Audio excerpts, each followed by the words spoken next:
Once again, What up, Corey? the saga continues. Oh my gosh, the show will never end.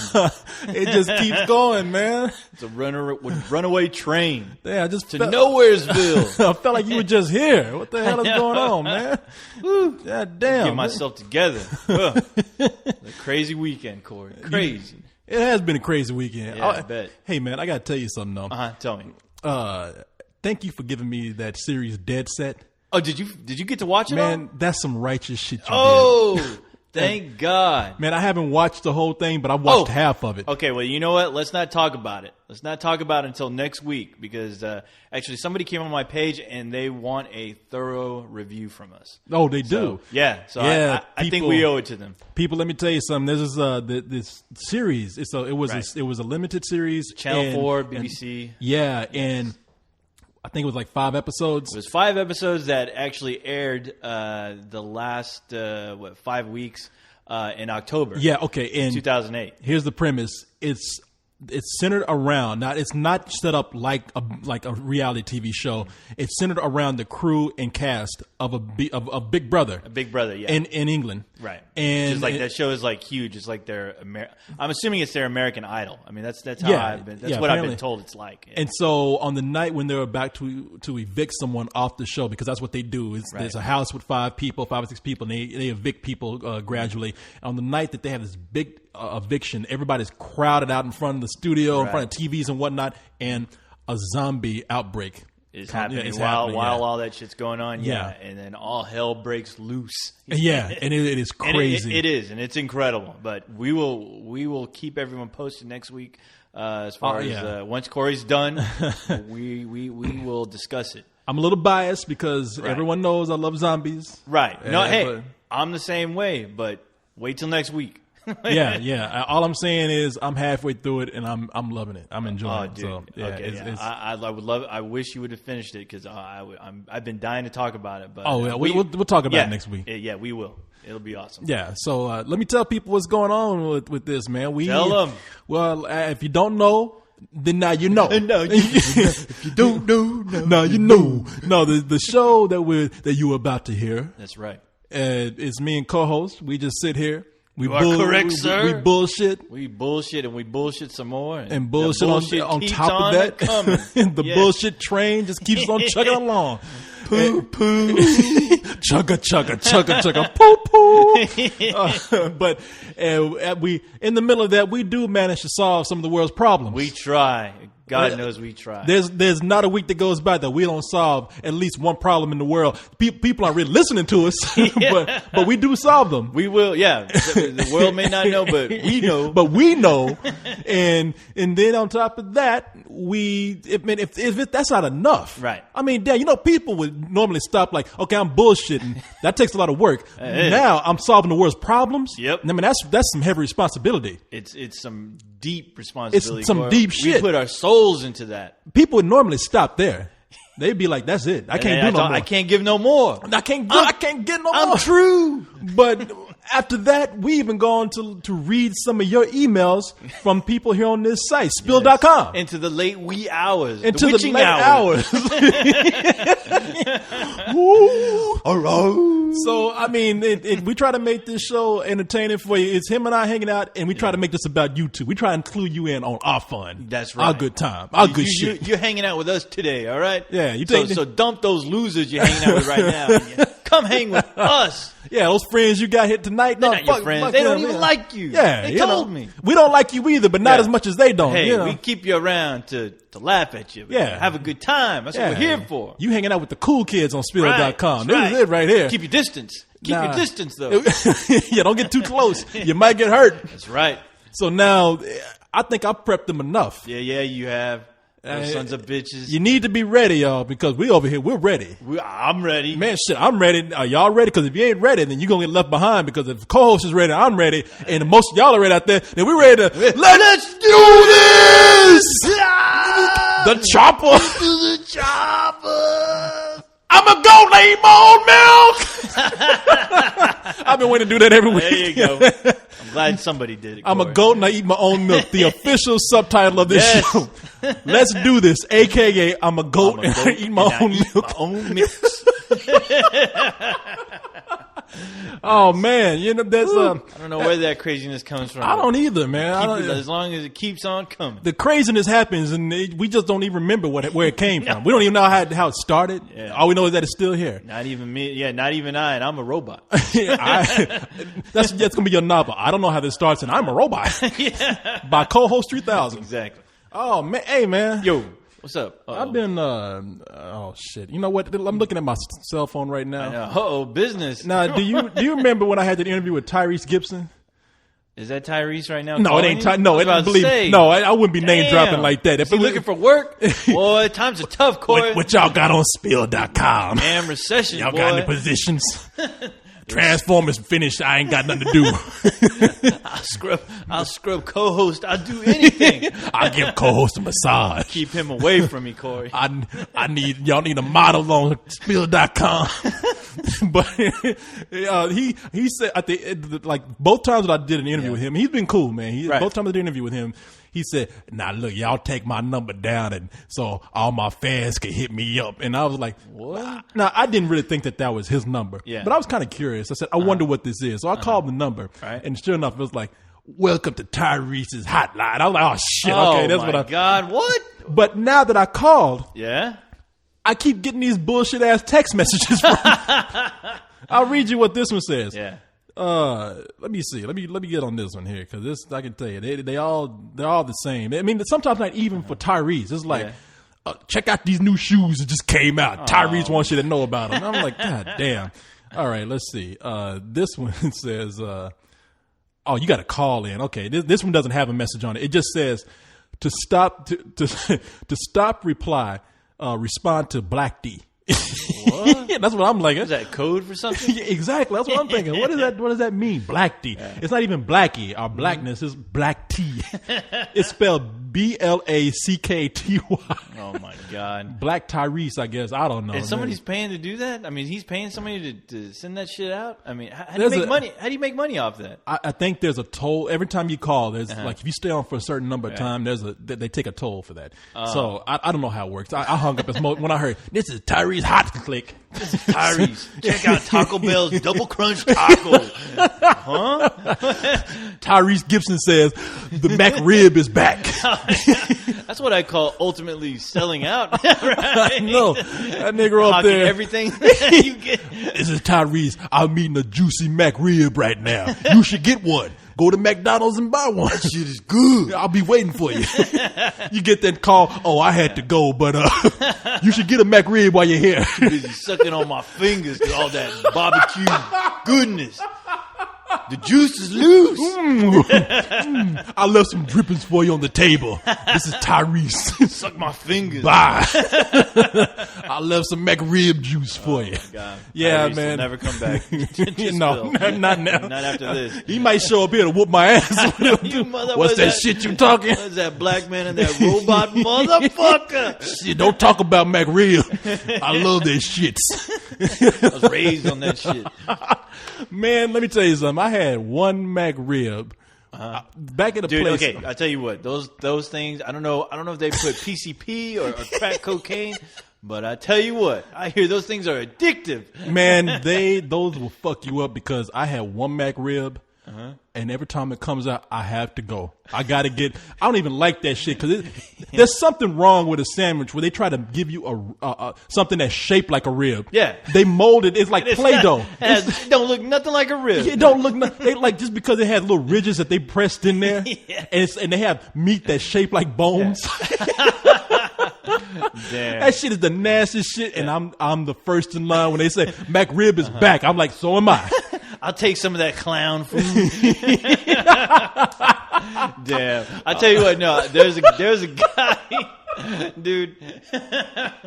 Oh, it's scary, Corey. I know, man. It's scary out there. This crazy world we're living in. But I had this. Okay, I knew this guy, right? And I remember he took me out. I was in his car. I was in the passenger seat, and there was a radio commercial for the McRib. This guy fucking flipped his lid. I thought somebody, like when you get tasered, this guy went, "Woo!" woo, woo. He started beating down on the steering wheel. I go, hoo, hoo, hoo. And I was like, God damn, what is wrong, dude? McRib, chomp. Man, that's the fiend. Yeah. That's the McRib crack fiend. Yeah. You know, because that's what I'm like. When the moment they announce that the McRib is back, my lips get crusty. All of a sudden, they get white, they get cracked, and I wherever I am, I could be on the road. I'm making, you know how they do in movies where somebody's like, let me get a U-turn. That person behind you, asshole, what are you doing? That's me. Asshole, what the fuck? McRib is back. McRib. Chomp. As soon as you hear that chomp, it's time to head for the hills. Man, they got motherfuckers showing up to that shit like crackhead fiends, like zombies. No, it's an event, dude. That shit is an event. Yes. They might as well put the McRib in front of like a concert of people. Put that on stage. People be like, yeah, McRib. You can have two lines. One line for the McRib and another line for a naked Megan Fox.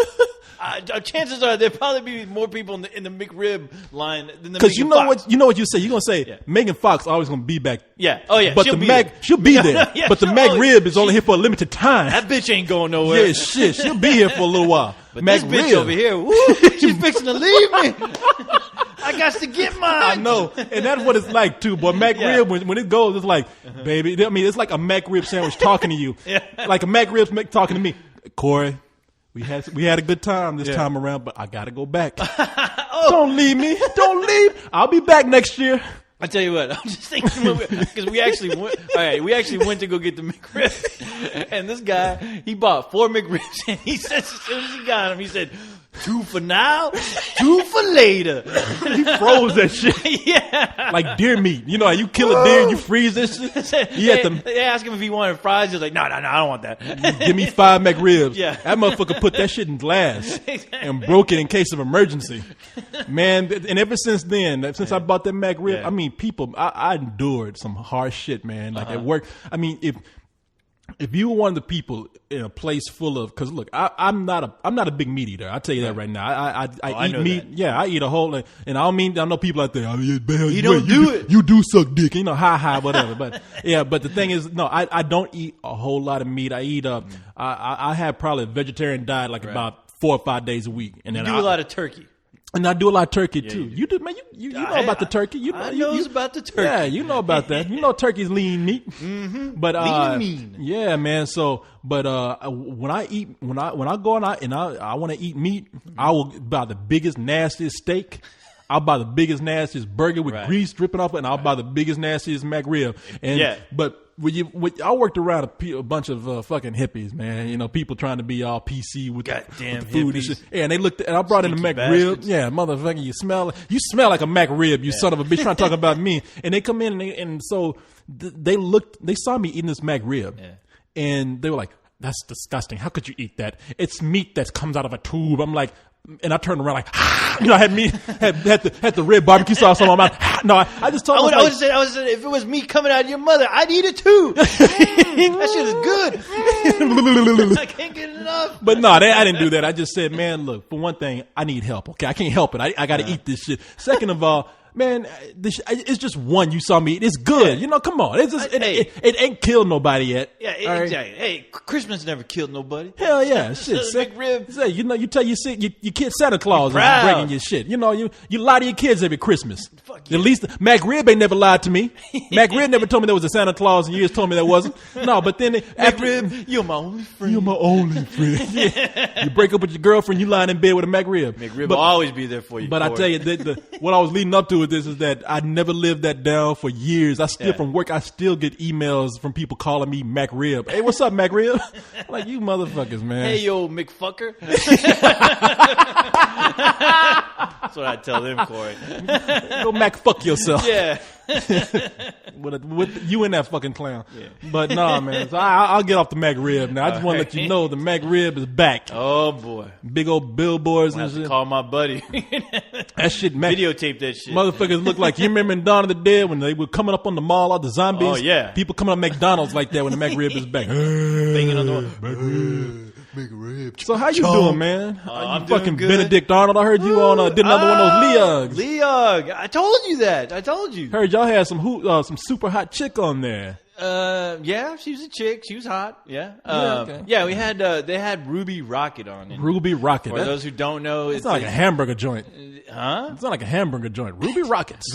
You know what? I think it. No, it's not. That's You're talking about Johnny Rockets. Johnny or something Rockets. Like There you go. I was about to say, wait a minute. Ruby Rocket is married to Johnny Rocket. Yeah, there you go.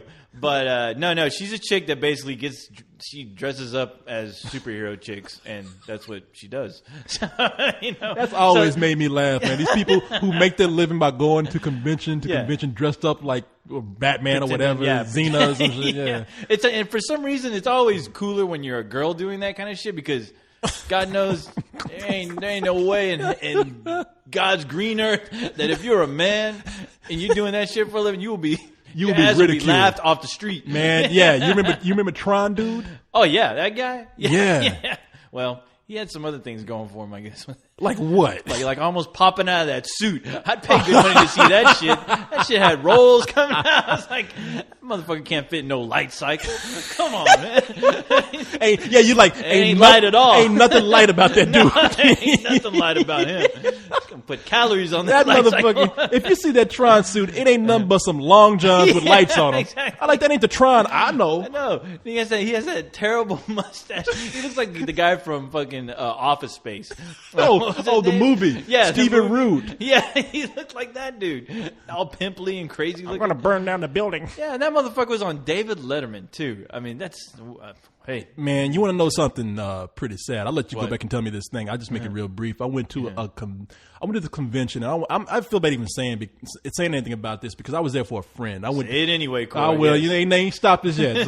So I went there to see a friend's panel. Her and her boyfriend invited me, and I said, okay, I'll show my support. Mm-hmm. And I didn't know when I went there. The panel was, how do you handle fame? Oh. Like you're famous. How do you handle being famous, and when did you know that you were famous? Mm-hmm. And you went to that panel, and I looked at it, and I knew none of those fuckers on the panel. I just knew my friends, and I didn't know that they were famous. No shit. I was like, was it a Q&A? It was a Q&A. They had some convention here in Austin. It was a smaller convention, and so they asked me to come there. And one guy was like a computer programmer. Yeah. He was famous in the computer programming world for something. I mean, basically, no, you're not famous. No. They had some other guy there who wrote one thing, and nobody knew what the fuck that was. Yeah. And she was famous because she was probably the most famous out of all of them because she wasn't. She did voices for anime, and so. You never know who those voices are for anime people. Fuck no, and you never will. You never know who that person is. Yeah, except that one guy you hear in all those Saturday morning cartoons, the guy with the same voice. It's like, that's a guy from the Teenage Mutant Ninja Turtles. That guy. No, that's a guy from the Voltron. No. That's Kevin Conroy who did the voice of Batman. Kevin Conroy, that one you know. Just that one you know. It's Batman. You have to know that guy. Yeah. You Batman fan, you know that dude. Exactly. They say, and people even say that he's the best Batman. He ain't nothing but a voice. Exactly. but then there was this one guy that was there, and I was like, who is this motherfucker at the end, man? I said, I don't get it. I was like, who is this? He's talking like while he's talking, I don't even know what he's talking about. And then he finally said, and when I made the costume, the first thing I had to do was get the disc right. And then I had the helmet with the lights. I'm like, and then I looked at the guy and I was like, and I didn't even mean to interrupt because I did interrupt. I was taken so back. I'm like, oh shit, you're that fucking Tron guy. And he looked at me with a scorn like, you don't know who I am already. I'm like, man, get the fuck. You a Tron guy, okay? Yeah, right. Calm down. And you're not boy. Even that good of a Tron, okay?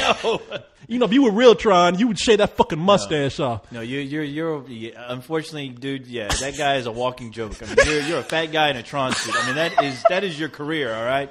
and that's it. You know, anybody else telling you any different, they laugh behind your back. We're your friends. We're honest with you.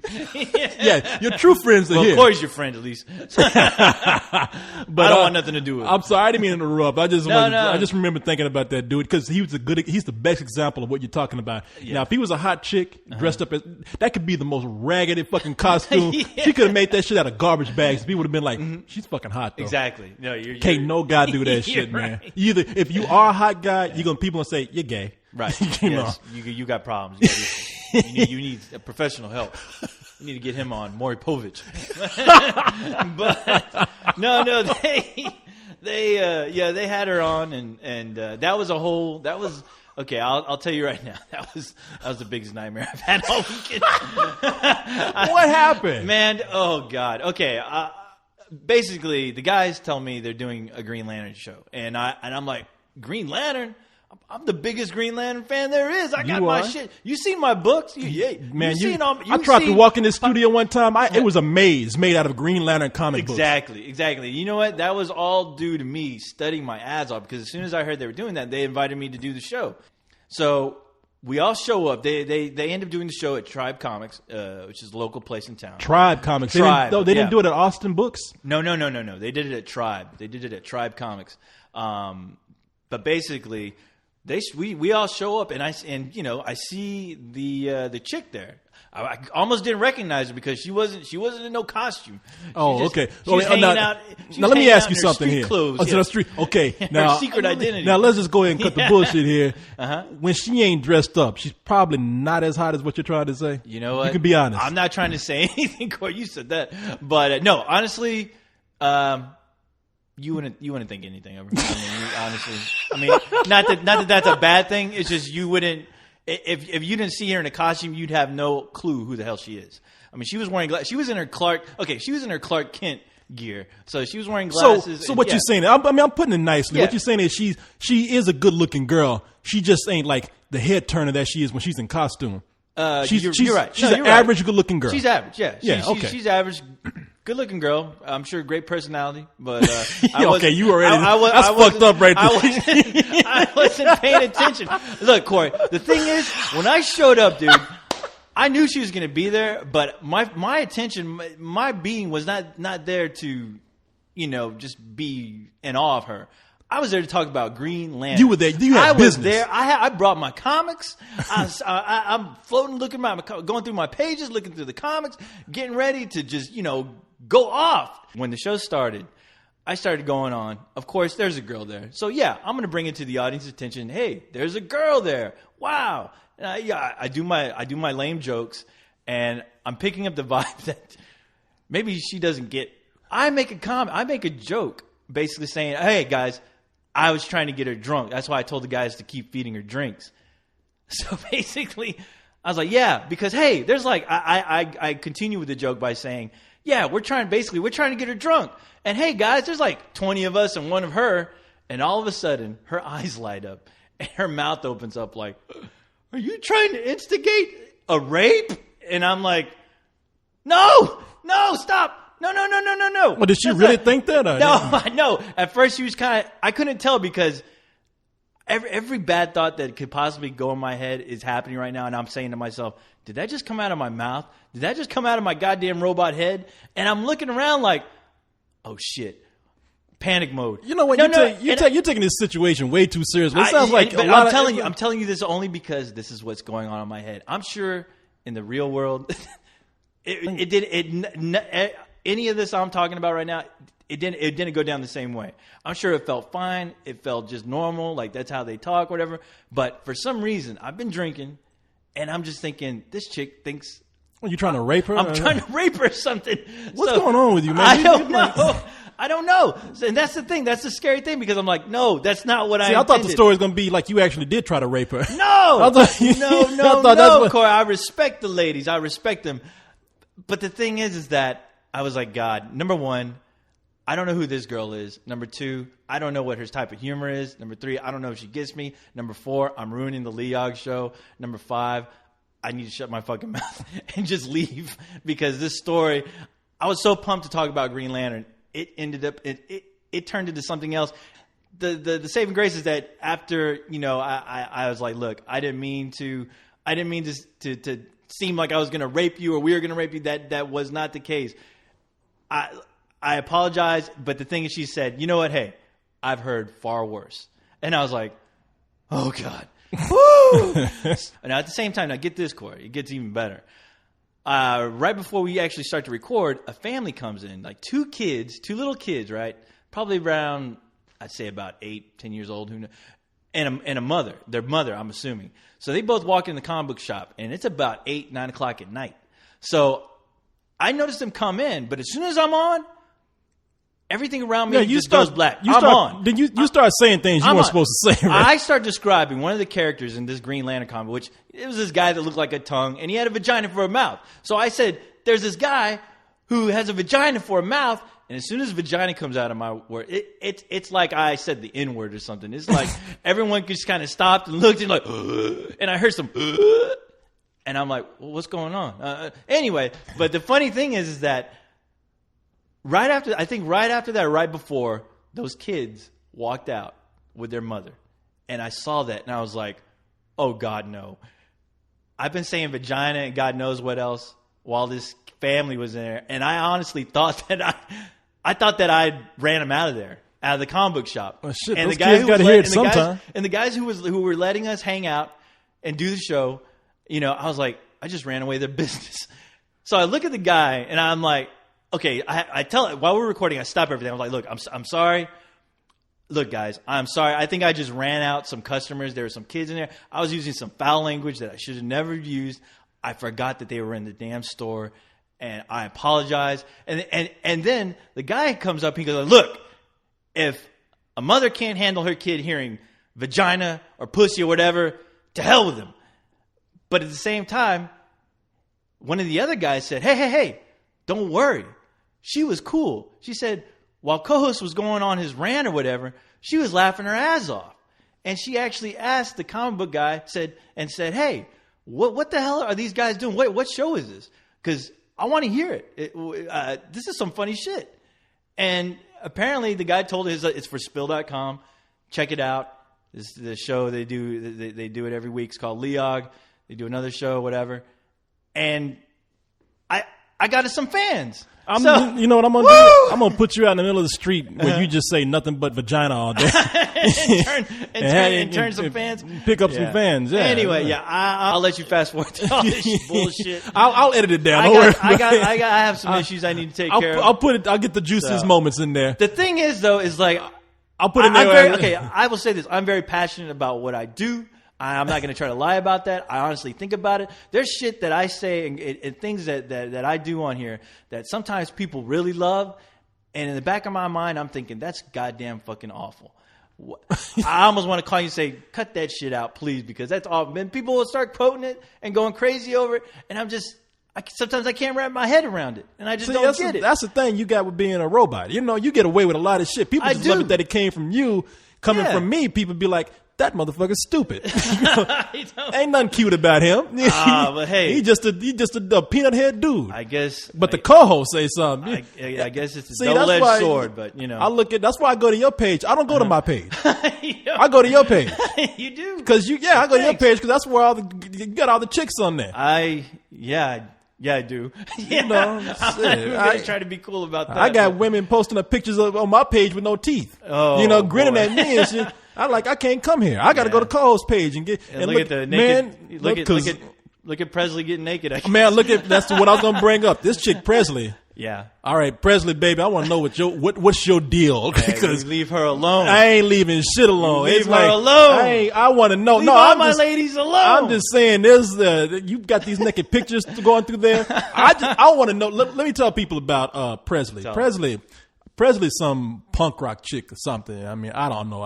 She's a cool girl. Yeah, I ain't talking shit. I don't know her. No, I mean, she sent me. I'm letting you know. She put one thing on my page saying, "Why'd you fuck something up?" I mean, that's all she said to me. So I don't know. You know, nobody, no girls stop fucking up. Everybody, girls telling you to quit fucking up. Yeah, that's the only. Everybody thinks like I'm the super freak on the page. Like I'm on there talking to all kind of girls and shit. Mm-hmm. Man, I don't get no girls. No girls talk to me. They come on and tell me, "Hey, when you gonna post that shit?" Yeah. You know, when you gonna do this and that?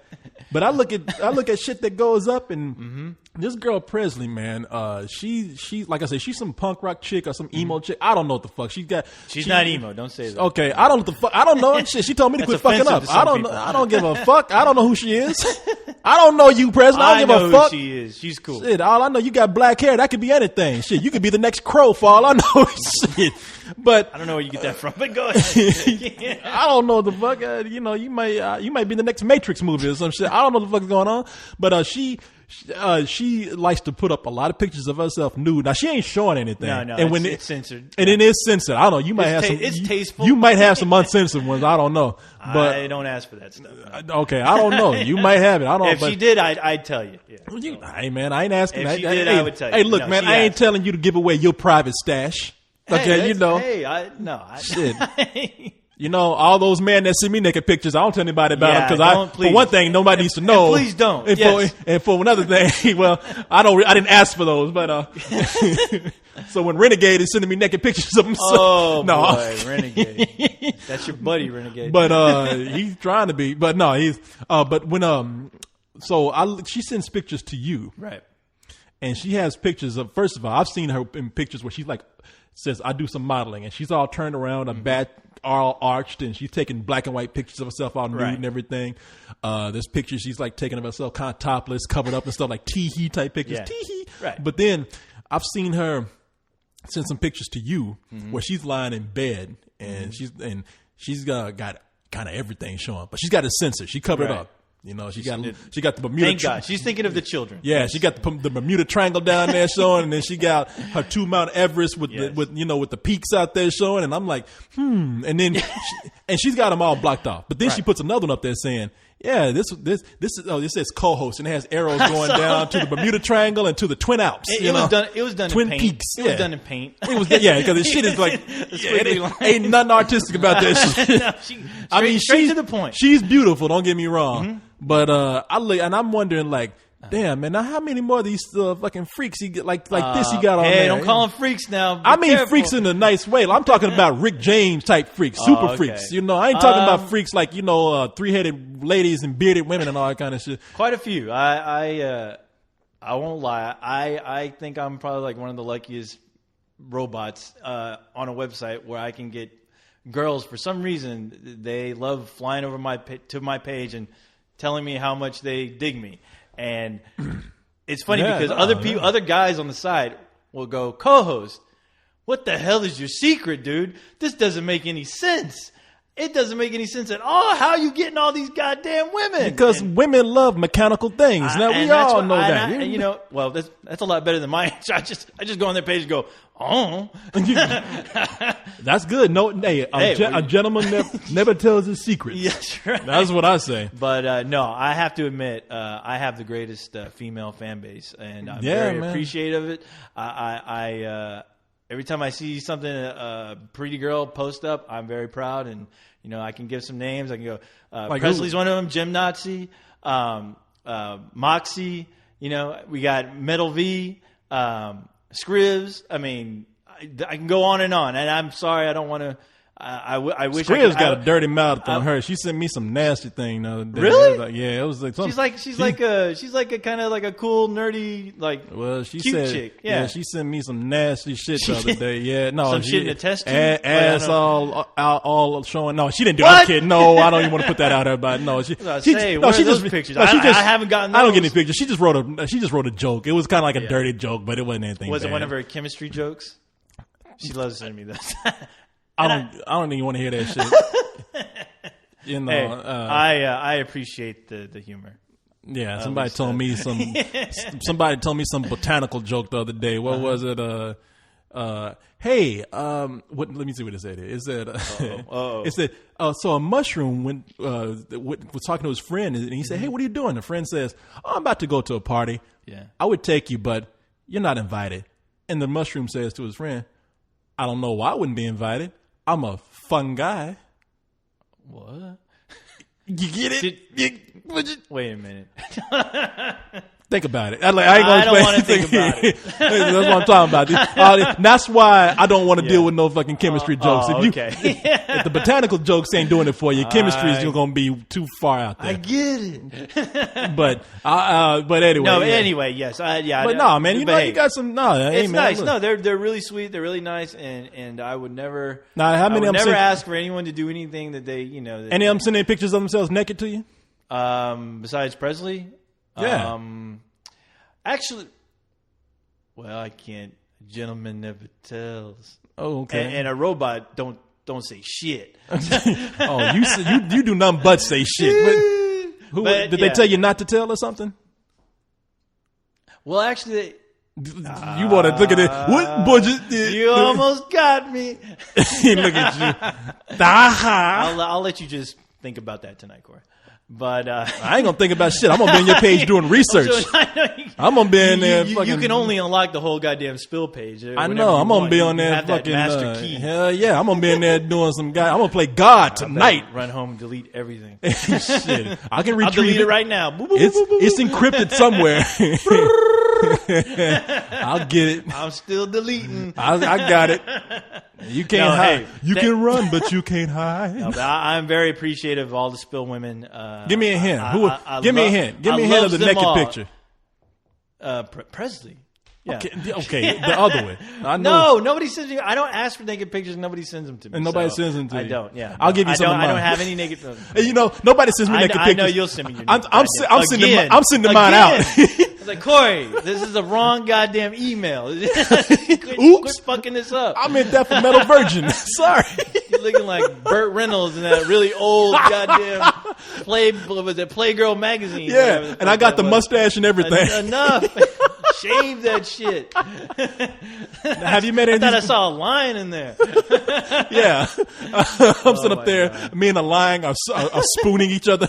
Oh, my God. Here's to the ladies. I'm so glad that we got away from the whole Leon thing. Thank you. I was like, wow, I'm dying all over again. That's what you guys. That's what you got to do. Revisited that only to die again. I'm like, I'm still crashing.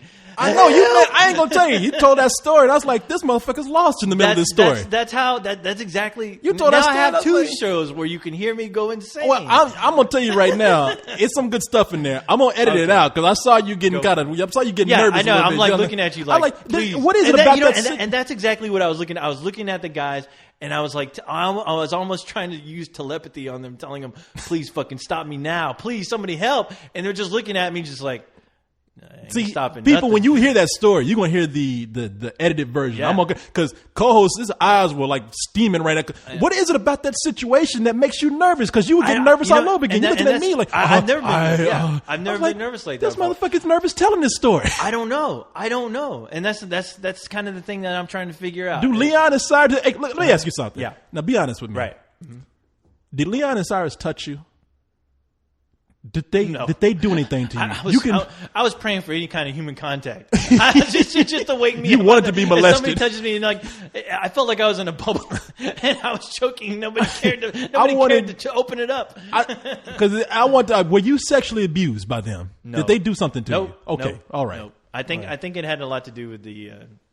I don't think it was vodka I was drinking. I put some vodka in my oil. I don't think it was vodka. Because I tell you what, dude, I didn't give a shit. I didn't give a shit about any goddamn celebrity or any. I don't care about that kind of stuff.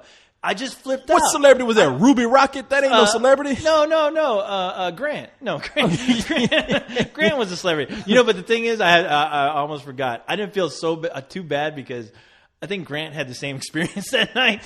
So he just kind of looked around. He's like, maybe I shouldn't say anything. All right. You know what? We're gonna leave that situation alone because that story throws you for a loop. It does. I tried to come back and say, hey, look, you ain't so bad. Me, you got all the ladies, you got all the girls who love you. I guess I do. You don't need to worry about being embarrassed. You got all the women in the world. You don't need to be embarrassed in front of Leon and Cyrus. That's true. And the thing is, I guess I'm a victim of just how critical I am of myself. That's me. That's the perfectionist in me getting back at me.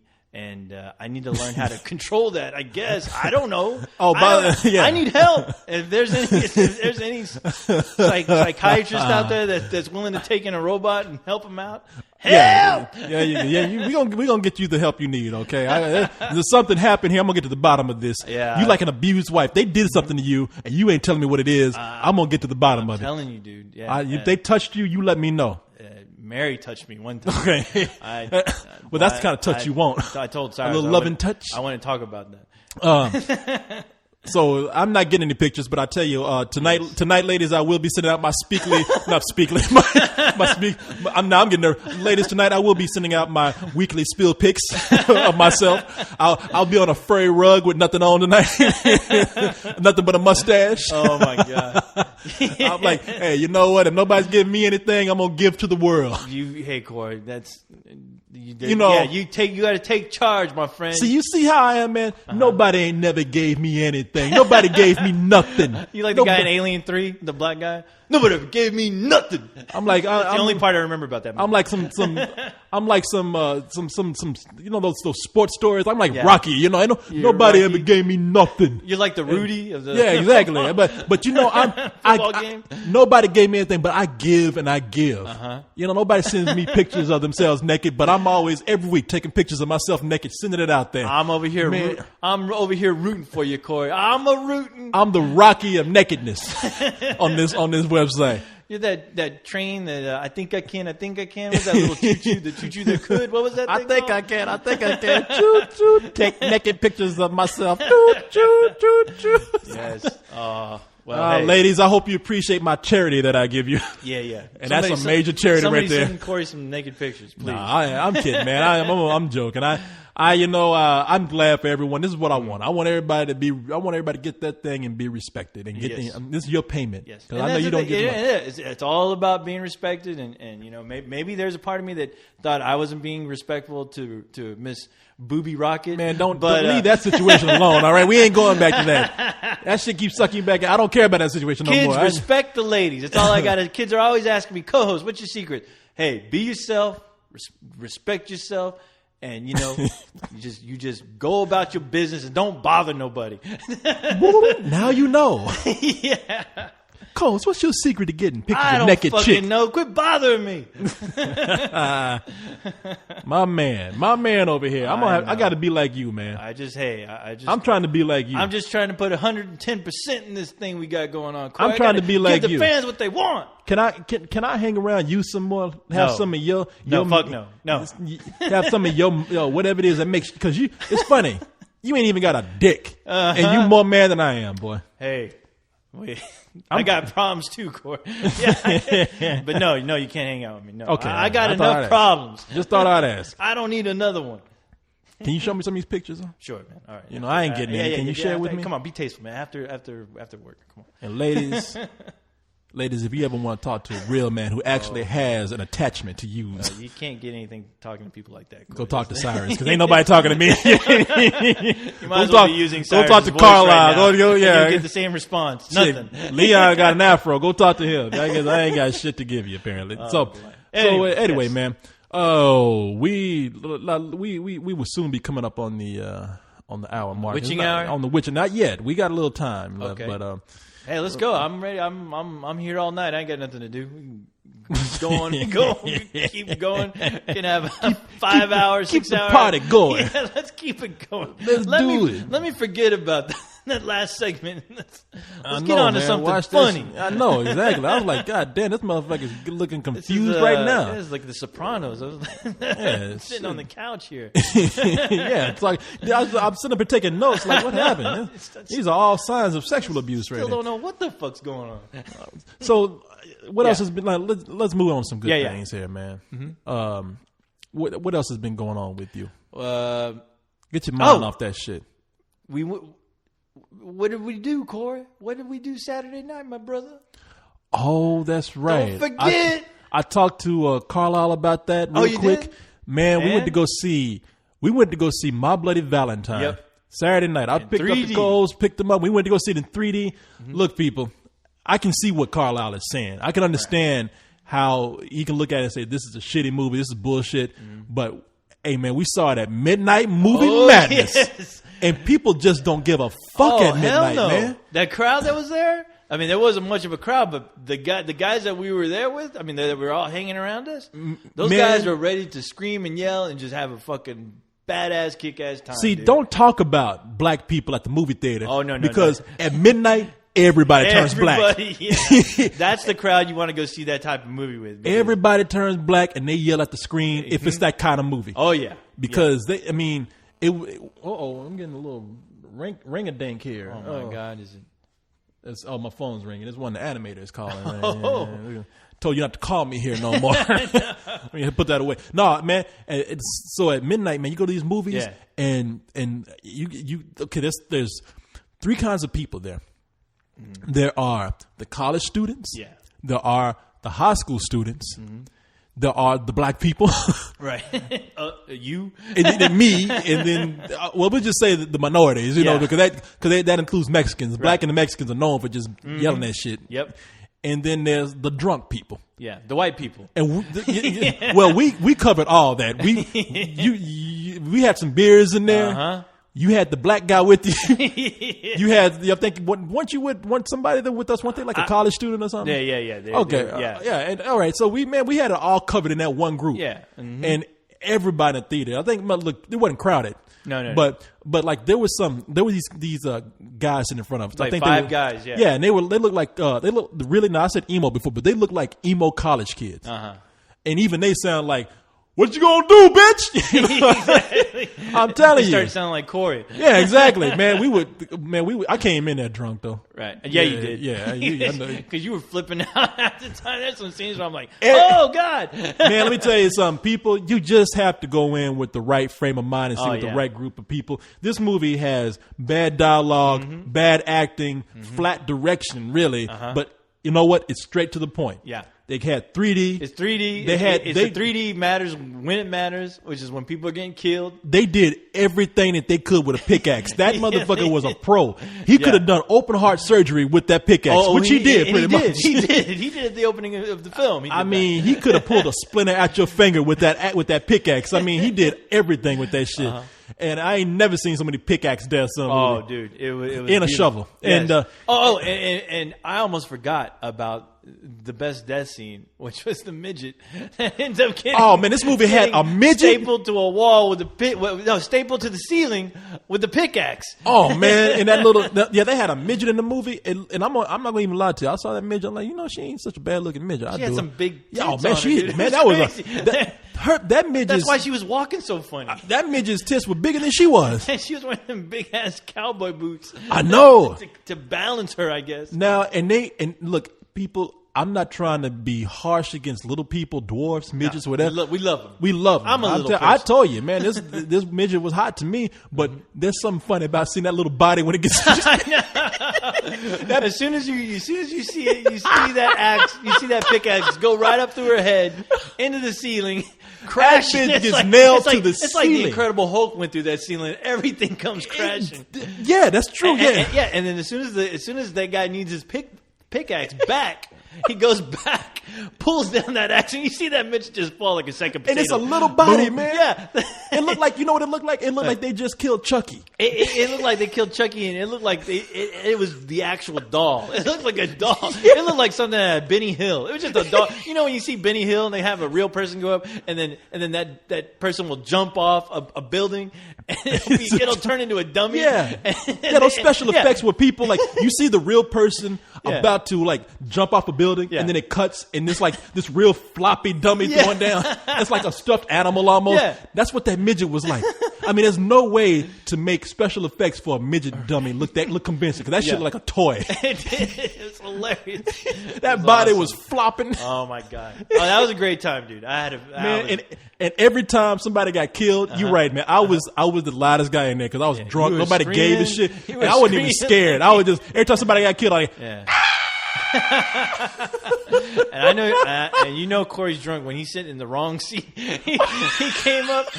I was like, you tapped me on my head. And I turned around. I was like, what are you doing in the aisle behind me? And you come crawling over. He's like, I was sitting in the wrong seat. And that's just how it was too. He ain't lying. There's some dude back there. Man, but you know what's funny? Because I sat on the wrong seat, and that dude, he looked at me, and I looked at him, and he turned back, and he looked at me again. And I looked at him, and I was like, sorry. And that dude started laughing. Yeah, when I sat next to you, I was like, I'm in the wrong seat. I made a mistake. I thought you were co-host 3000. It'd be funny if I sat next to that dude. He did that. Yeah. Hey, Cole. man. But man, I had a great time there. Oh, it was a good time, Corey. I'm glad you came, man. It's that kind of movie, man. It is that kind of movie. It's a party movie. That's the type of movie that you see on the opening weekend at midnight. Which, you know what? I'm looking forward to seeing Friday the 13th. I know we're gonna have a screening. You gotta promise me you're gonna take me. Man, you're gonna be I there. have to go. I'm gonna be there. You'll be there. Yeah. Not like not like My Bloody Valentine. We got to see it. We got a screening coming up on Monday. Okay. So you'll be. I'm gonna be there Monday. Yeah. And I, a week from today. And I pray to God it's badass because I plan on being there Friday at midnight. All right. That's what I plan on being there. All right. So come look for me. Co-host 3000. Co-host 3000 live. I'll try not to choke. All right, man. We are coming up on the hour mark here, a little over an hour. So we're going to have to stop. So people, let us take this break right here. Go. And after relieve yourself. After we stop and render, we shall return. Back. Woo! Back from the dead. Oh, yeah. And we were scared for a little bit. I was, man. I thought when I was rendering out the show, it was going really slow. And we were gone for a little while. I mean, and we came back and that shit was still trying to render out. And I was like, please don't tell me I lost another show. I think your computer was trying to get through my story. So I think that's exactly what That's happened. the part that was rendering so slow. Holy shit. Man, don't worry about that story too much now. At least you understand. No, please cut it down. I mean, like I said, a lot of that stuff honestly should just be between you and I. I know. I want it to be interesting. I don't want I don't want this show to come to a screeching Man, it's halt. not. It's not. So it's not. Right. So we'll move on I from trust there. you. Okay, yeah. Look at my hands right here. Trust these hands. Don't put They're not going to touch you like Leon and Cyrus did. Don't touch me there. All right, man. All right. So I'm going through the site right now. I was going through looking for some email. I just happened to have it on the page where I had put up cold ones the other day. Now, I don't know if there's a guy named Devin on there. Devin's cool. Devin's on there all the time, commenting and everything. Devin likes to fuck with people sometimes. I'm just going to tell Devin how it is. Devin comes in with these little old crazy ass remarks sometimes, and he's fucking with people. He's the one that comes on there and says, I want to punch somebody because you guys were talking about all the women that you had and all that kind of shit. I mean, ain't nobody talking about guy? this. Yeah, that dude, yeah. Okay. I like this dude, Devin. He's a supporter because he's on there. I don't think I've ever had a problem. I ain't talking shit about him. I'm not, but yeah. And maybe I'm wrong right here because, as I said, now I'm saying because I told Carlisle I saw My Bloody Valentine drunk. All right, and we just talked about that a little while ago. Okay. Now maybe he's not talking about this. Maybe he's talking about something completely different. And Devin, if you are talking about something different, then I apologize. But if you are talking about me going to see My Bloody Valentine drunk, this is what he says about this. Critics should put a disclaimer if they review something that they saw drunk. Just like everybody who talked to me on New Year's Eve should have told me up front that they were so drunk I could promptly ignore them. Motherfucker, let me tell you something. I saw that shit drunk for me. All right? I didn't watch that shit for you. I didn't review that shit. I didn't review it. Yeah. I went to go see it because I wanted to have a good time. Yeah. Fuck you, okay? Fuck your thoughts. I went to go see this because I wanted to do this. I wanted to have fun. I wasn't reviewing shit. I wasn't working, okay? I went to go see this because me and co-host wanted to have a good time. You just wanted to hang. Yeah, that's all. Yeah. Hey, look, I like to be professional and say to people who I don't tell disagree. people to fuck off. Exactly. I try to be professional, and every now and then I say, hey, you know what? Your opinion is your opinion, but right now, while I'm feeling comfortable, fuck you, okay? I watch what I want to watch. I didn't do it for you. All right. There you so go. You know what? I'm on. My disclaimer is, I saw it drunk, motherfucker. Fuck you. All right. That's my disclaimer right there. I'm gonna stay out of this because this is reminding me of my movie Lord rant. Oh yeah, I know, man. No, I know. Look, I'm kind of fucking around. One friend was like, you need to calm down. No, I'm fucking with the guy. I'm not really that man. I mean, really, I just want to let it be known. Like, come on, don't get it mixed up, man. I didn't go see this because I was reviewing a movie. Hey, the people who have brains, they know, Corey. Don't worry. Exactly. Give our audience some credit. Hey, Devin, every time I see a movie, it ain't to review it, okay? I do things just recreationally, all right? Out of pure enjoyment. Out of pure enjoyment. Hopefully someday you'll learn that. But here's my review of that movie. Fuck Devin. Oh, damn. No, I'm joking, Devin. Yeah, I'm doing this because I'm just being silly, man. He's doing it for jokes and ratings. For jokes, what ratings we can. No, I'm really Devin. I'm joking around. I mean, I'm joking around when I'm saying fuck you. I don't mean that. I can care less what you think, but I mean, I'm really understand that. Yeah, I didn't review the movie. Right. I didn't come back and give a review. I know that. Want to have a good time. Exactly. And I had a good time. And damn straight. You know what? I'm gonna get drunk and see another movie. Shit. This ain't the first time, and it won't be the last time. Friday the 13th, here we come. Yeah, exactly. You know what? Now that one you could probably hold that against me because I might be drunk on a. You might have to be. My disclaimer might be I saw it drunk. All right, and then you can promptly ignore me. All right, so. Like I'm ignoring your ass right now. We're desperately hoping it'll be awesome. Yeah, no, I do. So, I brought out the speaker here. Yeah, and I tell you what, I noticed your. Damn, Corey! I got the setup over here. Did that come out with the very first Apple, the speaker system? As far as because wow, that is. Man, no, this did not. Fisher Price looking. Oh man, it works. Shit. Like you ain't some Fisher Price looking shit. Oh my god! You know, it's the same company that made this. The guy works for them that made you. Is there a receiver that comes with that, Corey? No, but I got an antenna that's shaped like a coat hanger. There you go. The big light up blue channels. Yeah. That shit lights up. Exactly, with a red dial. Hello, I'm Speaker 3000. Exactly. I play for you. Make sure those tubes are fresh. I brought out the speaker system, man. The Speaker 3000. Yeah. Because I'm about to talk about your boy here. Uh-oh. You know who I'm talking about. I know. The greatest actor of all times. Losing his fucking mind. Now, by the time... You call it losing mind, you losing someone's mind. I call it justice. Passion. I call it passion. I call it being devoted to your work. Oh, well, here's my... Okay, by the time people hear this, this will be old news. Right. It'll be 2 days later, but of course we're talking about Christian Bale going crazy on the DP of the set of Terminator. Salvation. Right. I don't know what the fuck happened. I don't know who did what, so I'm not even trying to pass any judgment on anybody's part. No.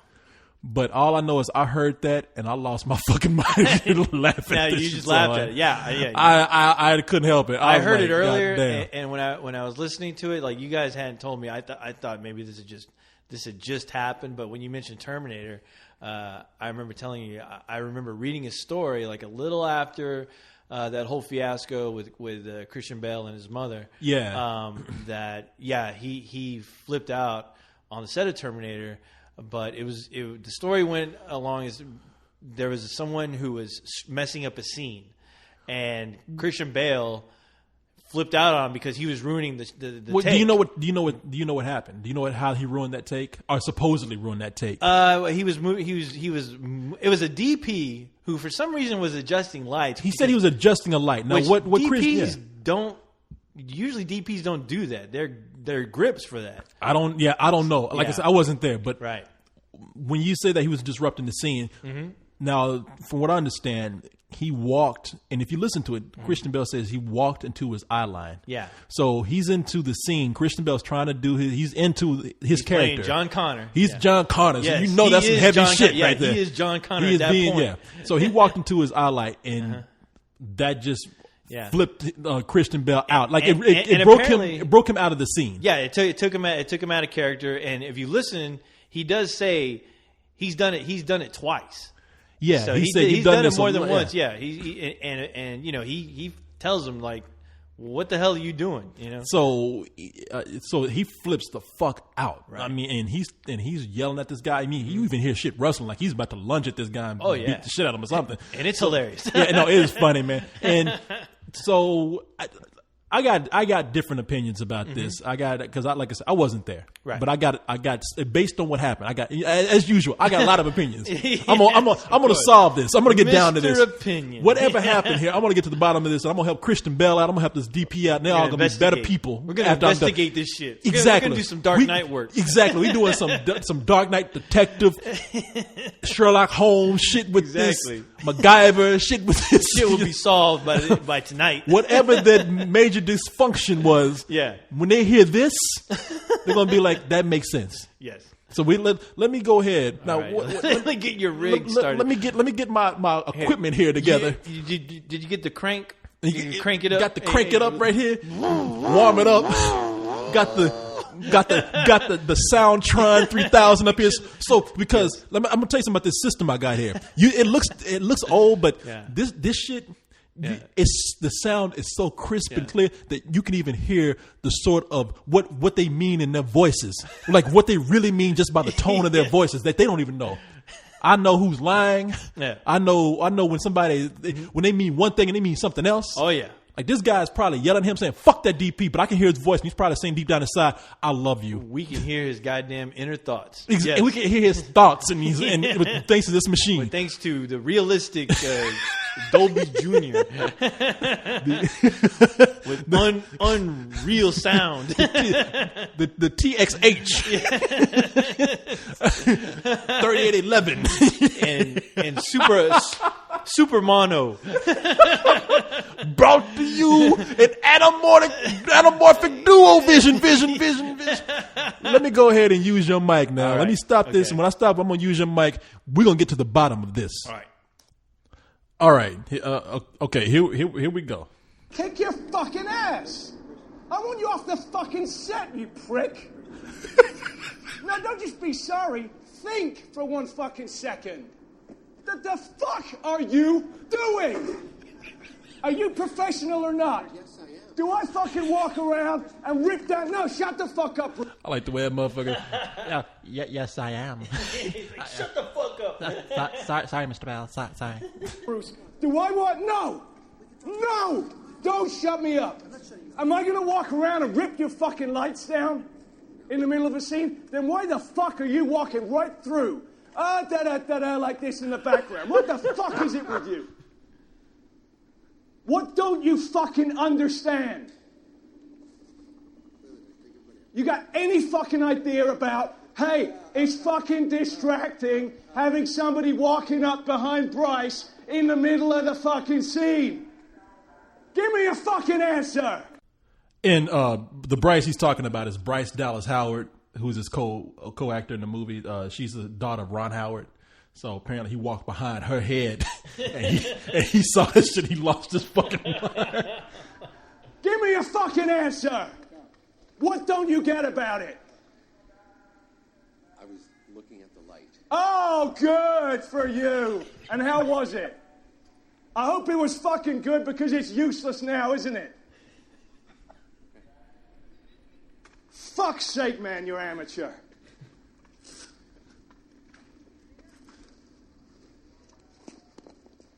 Look, G, you got fucking something to say to this prick?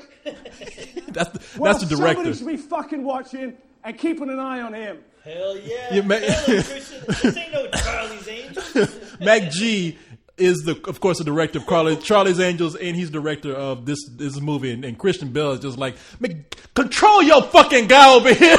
God damn, Christian Bale's like, I'm not just gonna cuss him out, I'm gonna cuss your ass up too. He's on a rampage. You're the director, right? Christian Bale's like, where's the janitor at? How come this shit ain't clean in here? This is the second time that he doesn't give a fuck about what is going on in front of the camera. All right?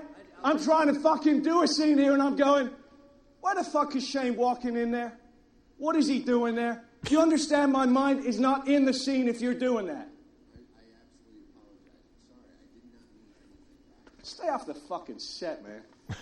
For fuck's sake. Right, let's go again. Let's not take a fucking minute. Let's go again. And let's not have you fucking walking in. Can I have Tom put this on, please? Tom Wardrobe, please. Let me have Tom Wardrobe. You're unbelievable, man. You're unfucking believable. Number of times you're strolling and fucking around in the background. I never had a DP behave like this. You don't fucking understand what it's like working with actors. That's what that is. That's what that is, man. I'm telling you. I'm not asking. I'm telling you. You wouldn't have done that otherwise. Notice that motherfucker's so mad. He's going between British accent and English accent. He don't even know where he is right now. He's stuck in between two worlds. I know. The DP fucked his shit up. That motherfucker's in two different realms right now. He's so mad. DP court is going to pay.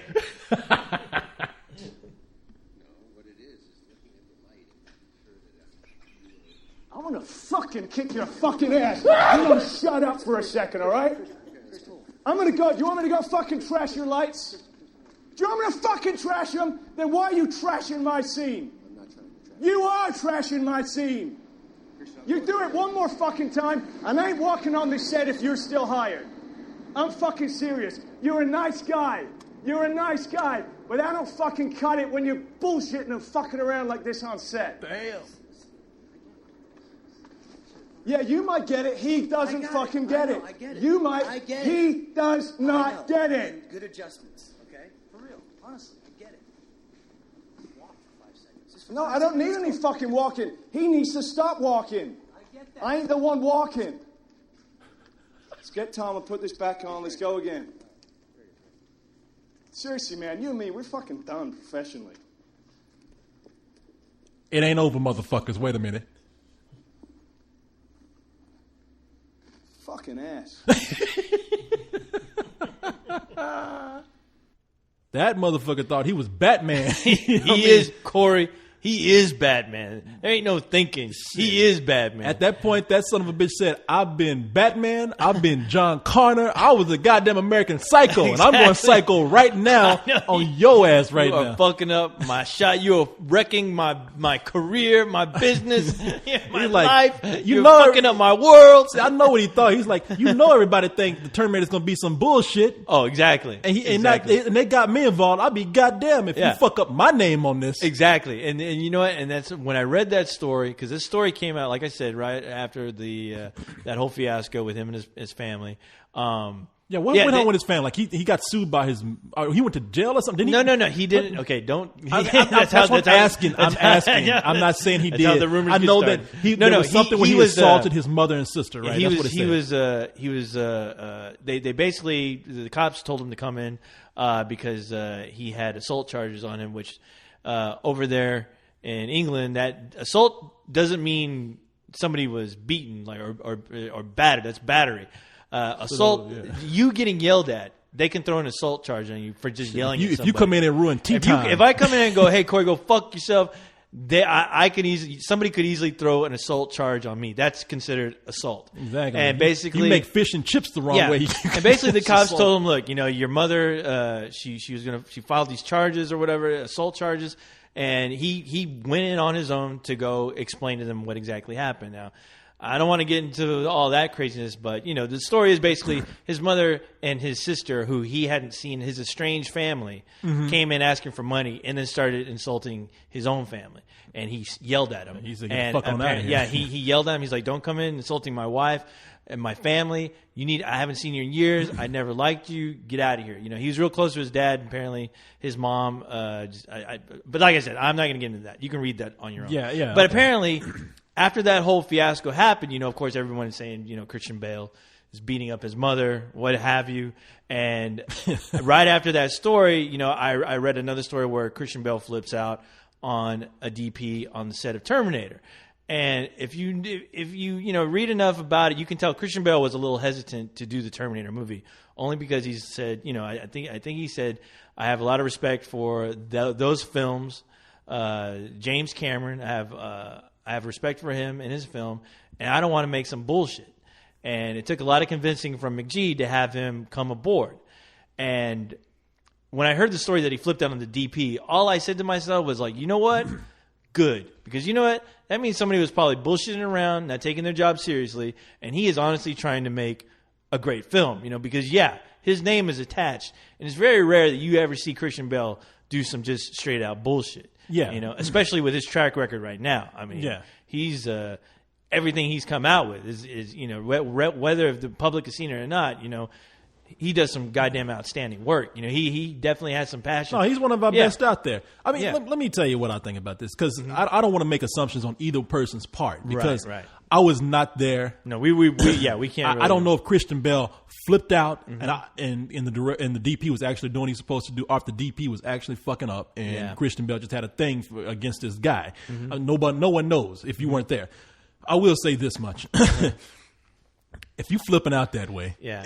and you getting yelled at in front of a lot of people, I think it's that director who should come in and say, "Hey, man, you said what you had to say. You not look. Okay, I'll tell you how I would handle this. It's just me. You're gonna tell that to Christian Bale? I would tell Christian Bale, if I was on that set, I would tell Christian Bale, I got your point.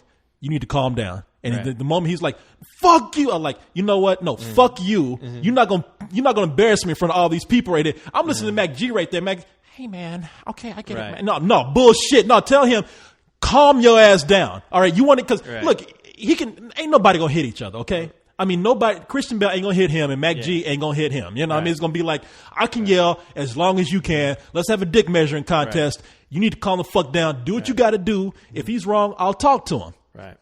If I was at DP, I mean, unless you know you really fucked up. If you really thought you were doing your job, like if let's just say he really thought he was doing his job, you like say, look, man, I'm gonna walk away. But you ain't gonna fucking embarrass me in front of all these people. To me, a job is a job. My pride is too much, man. All this, I'm sorry, sir. I'm sorry. No, fuck that. Well, You hey, know?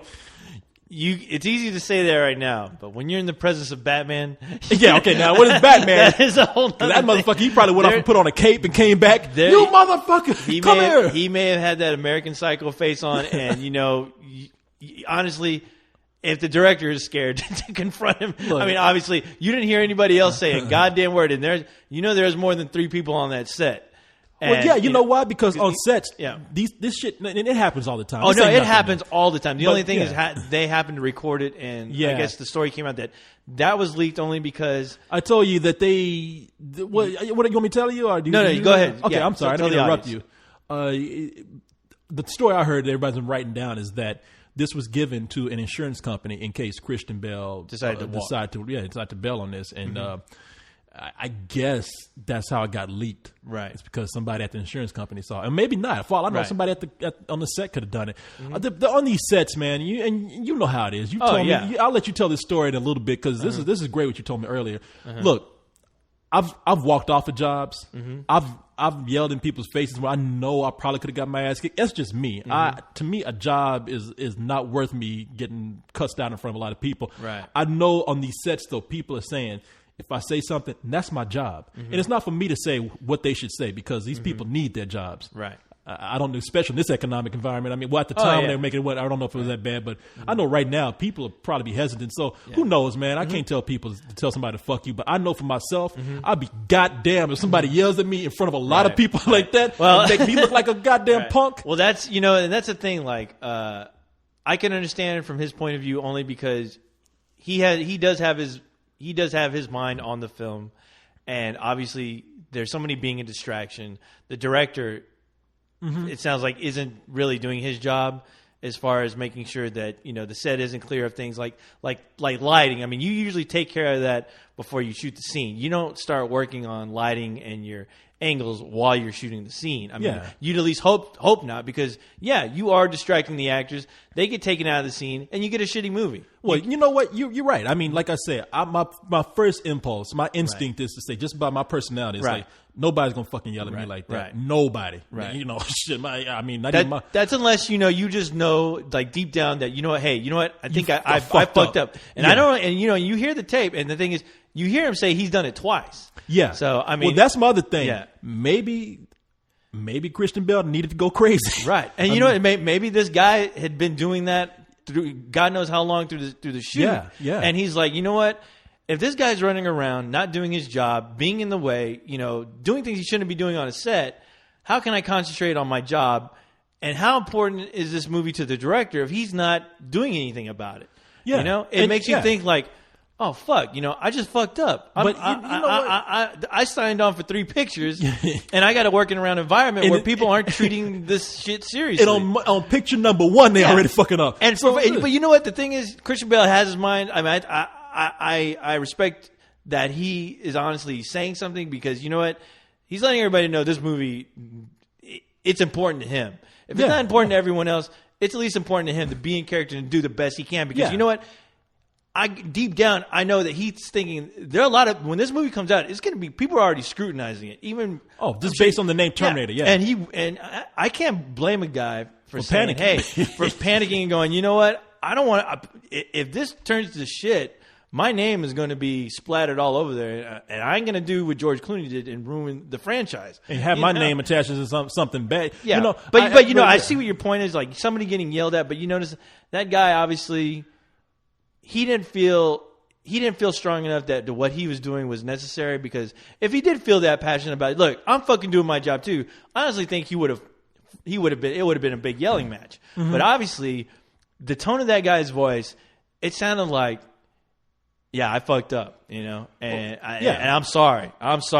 Well, And- like I said, man, I was not there. we weren't there. So. Yeah, because but I'm just saying. this is all I can say from the tape. Yeah, well, no, and I'm saying there's two extremes there. I'm saying one is if even if the guy messed up just a little bit, or if he did, or if he was, or if he thought he was doing his job and he's getting yelled at, my thing is stand up for yourself. But the other flip side of that is, hey, if you fucking up that bad, I mean, and Corey, you got a guy trying to do his job, Yeah. and the second time the guy goes, because I've gone crazy before. Corey, I mean, imagine yourself trying to direct a movie and somebody is goofing around or fucking up. yeah. I No, mean, I know.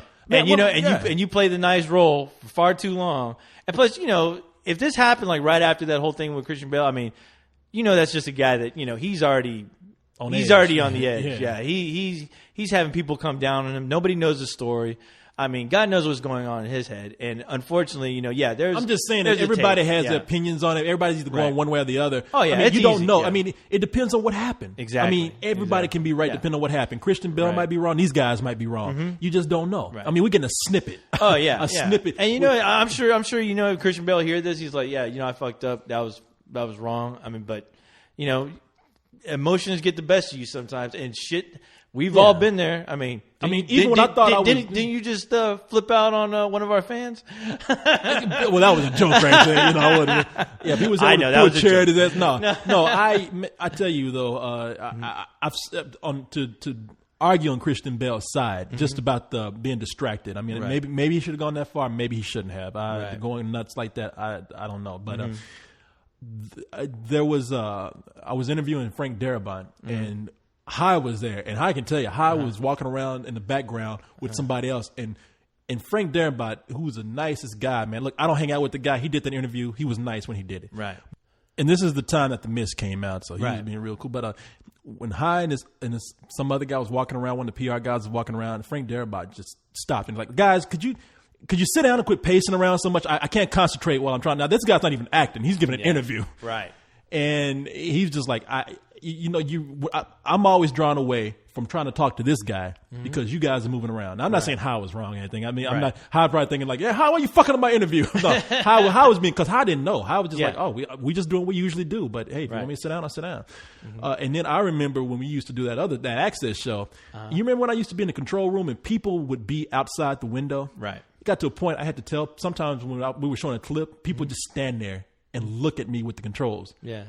And I had to just stop sometimes when the clip was going. I had to run out there and say, hey, either go inside or quit looking at me. Right. I can't concentrate on you, Exactly. okay? I mean, you're distracting. And some people even come to the window and try and be funny. I'm like, quit fucking with me, okay? Exactly. Really, I'm So, serious. yeah, this is no game for me. It's an Access show, but this is not funny, okay? We've all been there. Yeah, so I can understand what he's saying, man. Right. Now, here's a guy, like I'm talking about shit, an interview and trying to like control a soundboard. Christian Bale's in the middle of a scene trying to act. He's trying to be somebody else. And he's not only trying to act, he's John Connor. Yeah. He's, he has to tell people, like, I'm John Connor, and somebody has to buy this. Yeah, exactly. I don't need some guy coming here fucking up my program. The movie is kind of depending on me because, I mean, I ain't seeing Terminator because McG is directing. I mean, to be honest. So, I mean, and I'm like, you know what? Good. At least he cares, Or McG, I was like, dude, you should honestly be saying something. But he's directed like the goddamn Charlie's Angels. So I mean, you look at the behind the scenes and everything's a joke, and yeah, you wonder how it's a very loose set. I mean, everyone's joking, fucking playing around, goofing off. You know what's funny though? Yeah. It's like hearing Christian Bale actually be angry and say that word MacG. MacG, yeah. MacG, will you do something with your guy over here? I know.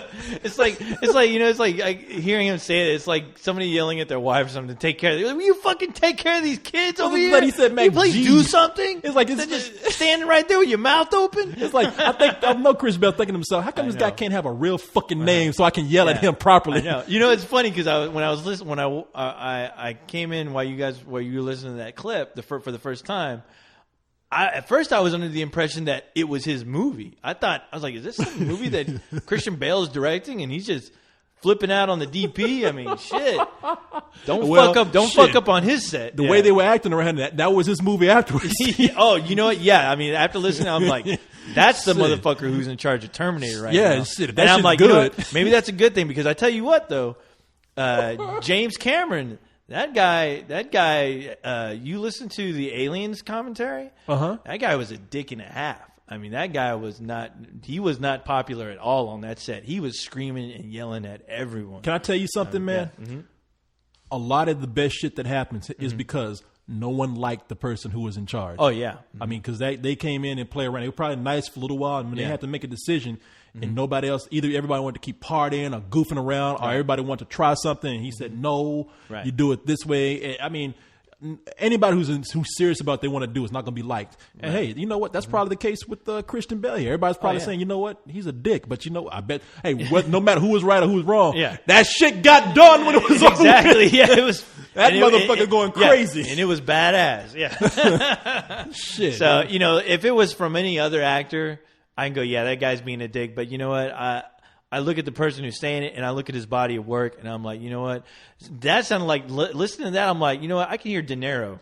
That guy is a walking De Niro right now. He is a Robert De Niro Oh, yeah. of our Yeah, time. And listening shit. to that, I'm like, that sounds like some shit out of Goodfellas. When I was listening to that, I'm like, that is like some dialogue I would hear in Goodfellas or fucking, you know, or Taxi Driver. That motherfucker, I'm going to fucking kick your ass if you talking to me. He's like, don't fucking run your mouth. Now's not the time to talk. I'm fucking explaining to you like a child what you fucking did wrong, and you're going to learn. You are always going to remember this I'm day. not asking you. I'm telling you. I'm going to make you the greatest fucking DP in Hollywood's In ever the seen. world. After I'm done with you. This whooping I'm about to give your ass. You know that motherfucking DP is behind a chair. Okay, I'm sorry. All right. Oh yeah, yeah. That guy turned into a fucking mouse. All right.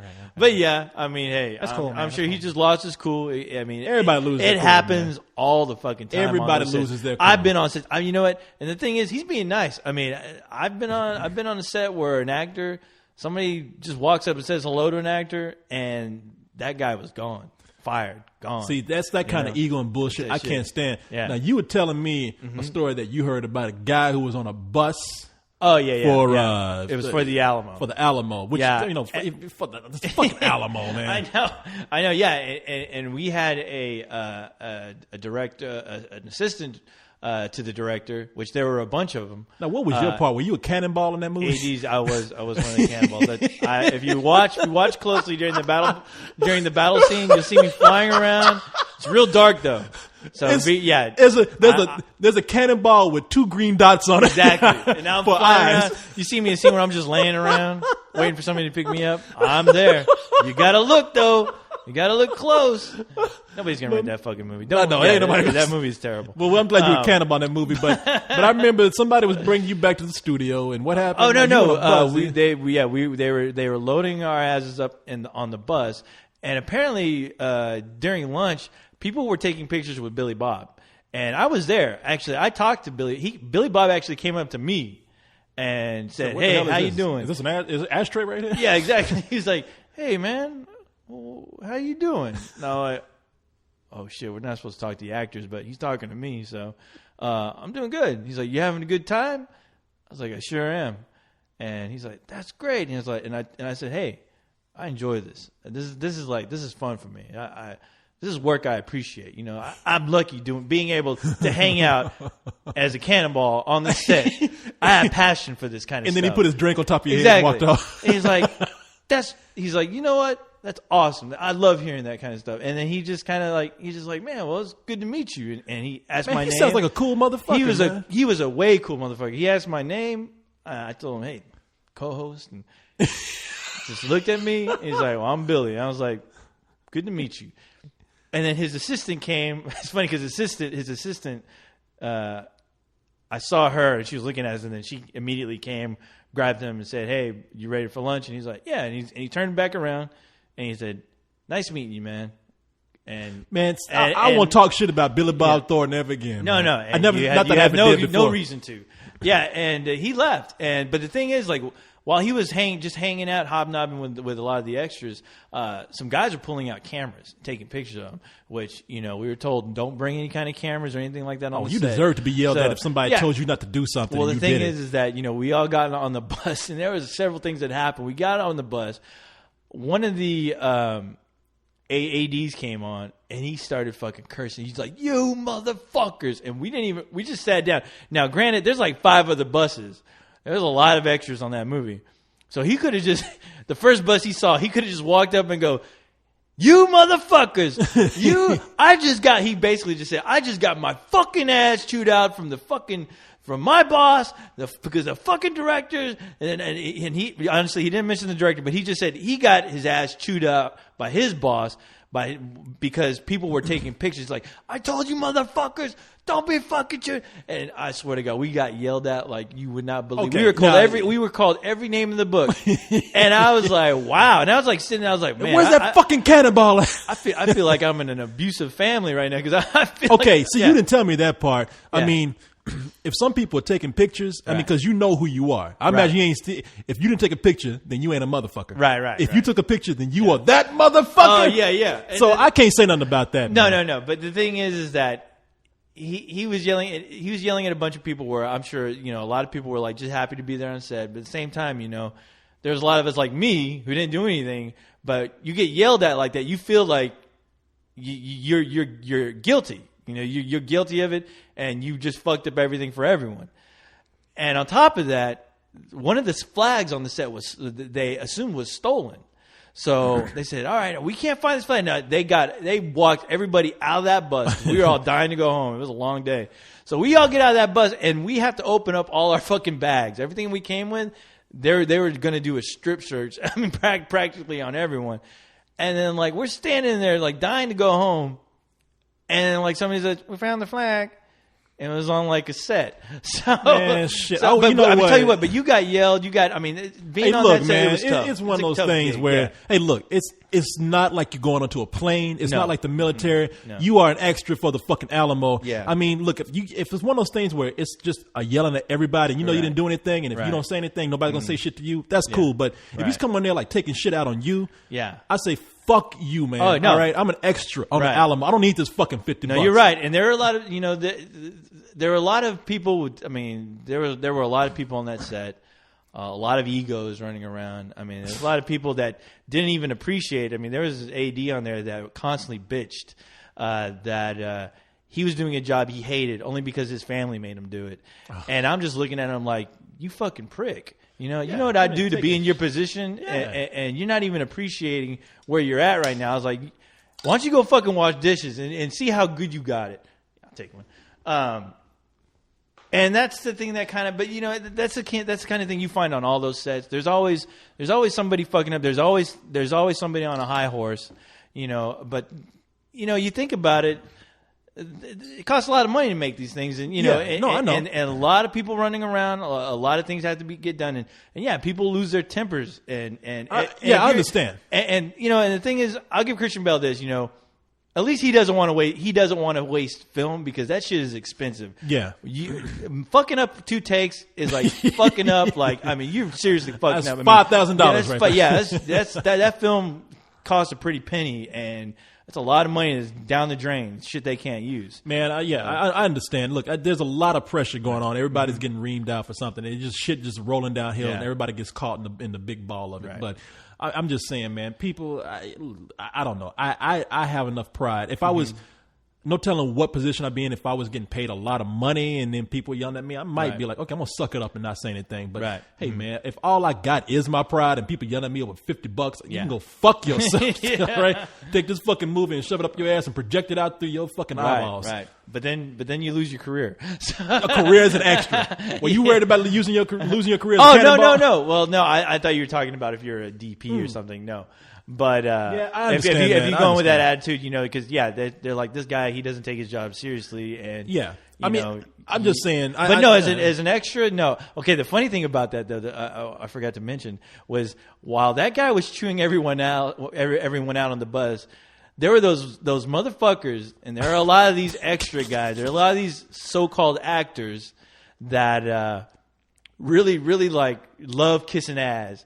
And there was about 3 guys who's like, while we were getting chewed out, I was like, you motherfuckers, I told you not to be bringing this shit up. You heard at least 2 guys, like as soon as that guy walked off the bus, you heard 3 guys like, yeah, guys, somebody always has to ruin it for everyone else. Oh, yeah. man. You know what? And everyone looked at this guy like they wanted to fucking hang him. No, that guy, that's the guy, no hesitation. Exactly. Sit your fucking ass down. Exactly. Ain't nobody talking to you. Fuck you. And that's always the guy on the set. Like those guys, those are always the guys who like trying to find their way to like slowly move their way up. And you love never talking gonna hear big about shit. them. They always love talking about the actors they've met or whatever. And I was like, those aren't you never met an actor. You know what you were doing? You were bothering an actor. That's what you were doing. You were bothering him because there ain't no fucking reason in hell why he's gonna waste his time talking to you. You know, and with those guys, those attitudes. I mean, there's plenty of them on those Man, sets. I've worked yeah. with plenty of them.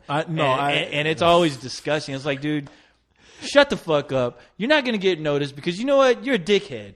And you're too busy trying to suck the director's cock, and he don't even know who the fuck you are. and don't right? know who the fuck. And you're never going to hear about these people. And you're looking at everybody like you're in charge of them for something. Like you're in charge of something. And that attitude. You know, get the fuck out of here. Let me tell you something. If you're an extra and all you did was say hi to an actor and that's it, that ain't shit. All right. I mean, be gracious and be grateful that they were nice to you. Yeah. Like Billy Bob Thornton was to you. Yeah. But don't go telling this story like, you know, I hung out with Billy Bob Thornton. And shut the fuck up. You know? There's a lot. Because the of way those you guys. told that story is like, Yeah. hey, man, I'm telling this story like Billy Bob Thornton was a cool guy. Yeah. Some people try to tell that story like, you know, I worked with Billy Bob Thornton. You did. What did you do? Well, he came and said hi to me at lunch. And, that ain't working. You all right? and 500 other guys. Yeah. You know, they all have your story. SCTV, Second City Television, they did a sketch in their first year that was pretty funny. It was called Stories from Extras or something like that. You know how you hear actors talking about their craft? Awesome. So it was Yeah. extras talking about this, and stories went like this. One of the stories was, I remember the time I was standing next to the water cooler, and Robert De Niro comes up to me and he says, "Excuse me." And I move out the way and let me get his water. You know, that kind of. These are the motherfuckers you're talking about Exactly. on that bus. Yes, and they all exist. Yes, and it's sad. How though. do they all It's exist? sad. The worst thing I can see is like when the last day, the last day of being an extra, and I'm like, what is that guy going to do now? Nothing. Yeah. I was an extra in a movie. I won't say what it is because I don't want people looking for me in this movie. And you can find me if I really tell you the scene. And it's a funny scene what I'm doing in there. I mean, I'm not doing anything big. Don't get me wrong. it's just a funny story what I had to do. But anyway, in this particular film, we get out there early in the morning, and because we're part of the military, Right. So everybody's out there in this military gear, and we're hanging out with people who play civilians. So I'm sitting there. It's like 5 a.m. They gave us breakfast. I'm sitting next to this woman, and so we had no choice but to talk because we just herded in there like cattle. Right. And so she finally says, "So, how did you get this gig?" I said, "Well, how'd you get this?" I said, "I got it because I heard that there was a movie going on in town. My friend and I thought it'd be fun to be extras. They knew I had an army uniform, and they said, okay, come on out, wear it, and come on out. We don't have to pay for it. You can put that shit they on." loved you. Yeah, It's exactly. like, awesome. They ain't got to pay for shit except for my little piece of toast and butter. Right? And I asked this chick. I said, "How did you get this?" And she's like, "Well, my agent found it for me." I'm like, "Wait a minute, your agent?" I said, "You got a speaking role?" She's like, "No." I said, "You're an extra." She's like, "Yes." "So you have an agent?" "Yeah." So we're both getting $50 for this, except I get to keep my $50, but you got to give 15% to this person that found you this. Oh, dude, those. Yeah. I was like, "Are you kidding me?" I said, "You're getting fucking robbed." Yeah, and that's those. I've had people tell me those stories too, and I'm just like, "So how'd you get on board?" Oh, somebody just showed me the newspaper clipping, and I just called up and I was in. People, let me tell you something. If you have an agent in a small town, I mean, even Austin is. People thought like because films were coming here to Austin, people are going to start getting these really great gigs and shit. Right. What you're going to get in a small town, if you have an agent, let's just say you're in a town that's kind of trendy but small like Austin, you're going to get extra work. Are you going to be put in a local car commercial? Yes. You know what I That's mean? about it. Or something that's the equivalent of. I mean, you might be even in a professional looking commercial for something big in town, but that's going to be the biggest part of it. You ain't going to get shit. I mean, it's and a lot of those people with the agents. I mean, they're flying around too. Like there was one lady I was talking to, and she was doing like a short 5-minute scene, and then she was going to jump on a plane and go. I can't remember if she was going to like Dallas or something to shoot another like 2-minute scene, and that money she just spent $50 plus $200 other dollars to go like make $50 somewhere else. And I can understand the need to work, but that ain't working. You have to. There's no profit. That's what they consider work. As long as they're moving around doing what they're doing, that's what they consider work. Well, but you're right. There's no profit, no, at all. But I can kind of respect their passion to do that. But it's kind of like a lot of their attitudes is like they're gonna get seen and they're gonna get famous. A majority of the time, they're doing it because they have high hopes and it's sad when you know that be that's not going to super happen. famous, especially when that person is like over 40 years old or older. I mean, you're just like, But hey, I mean, look, if you're over 40, this. You might if you're doing it for fun, that's great and all. Look, if you're over 40, give up being discovered. You got to take that shit in your hands. Yeah. And that's the point where you got to go out and make your own movie. Right. Exactly. Yeah. Because flying around trying to do this shit, it ain't gonna work. It ain't happening. It ain't happening. Yeah. All right. I'm telling you right now.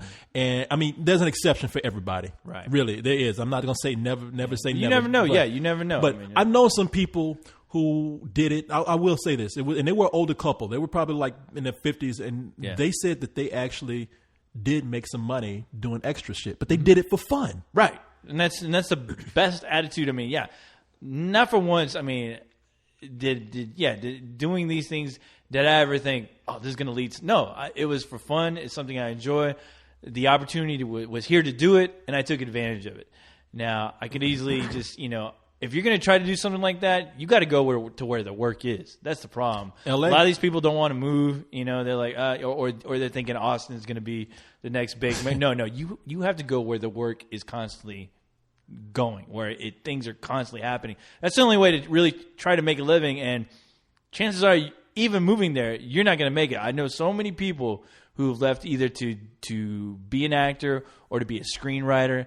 And half the time, they end up just struggling on paying their rent. I can't tell you how many people. Now, I don't know. I'm not going to even act like I know what I'm talking about here, but I get the feeling that it's somewhat of a myth in a way. Or maybe it's the myth, maybe it even exists, but the myth lies in the opportunity that's there. Right.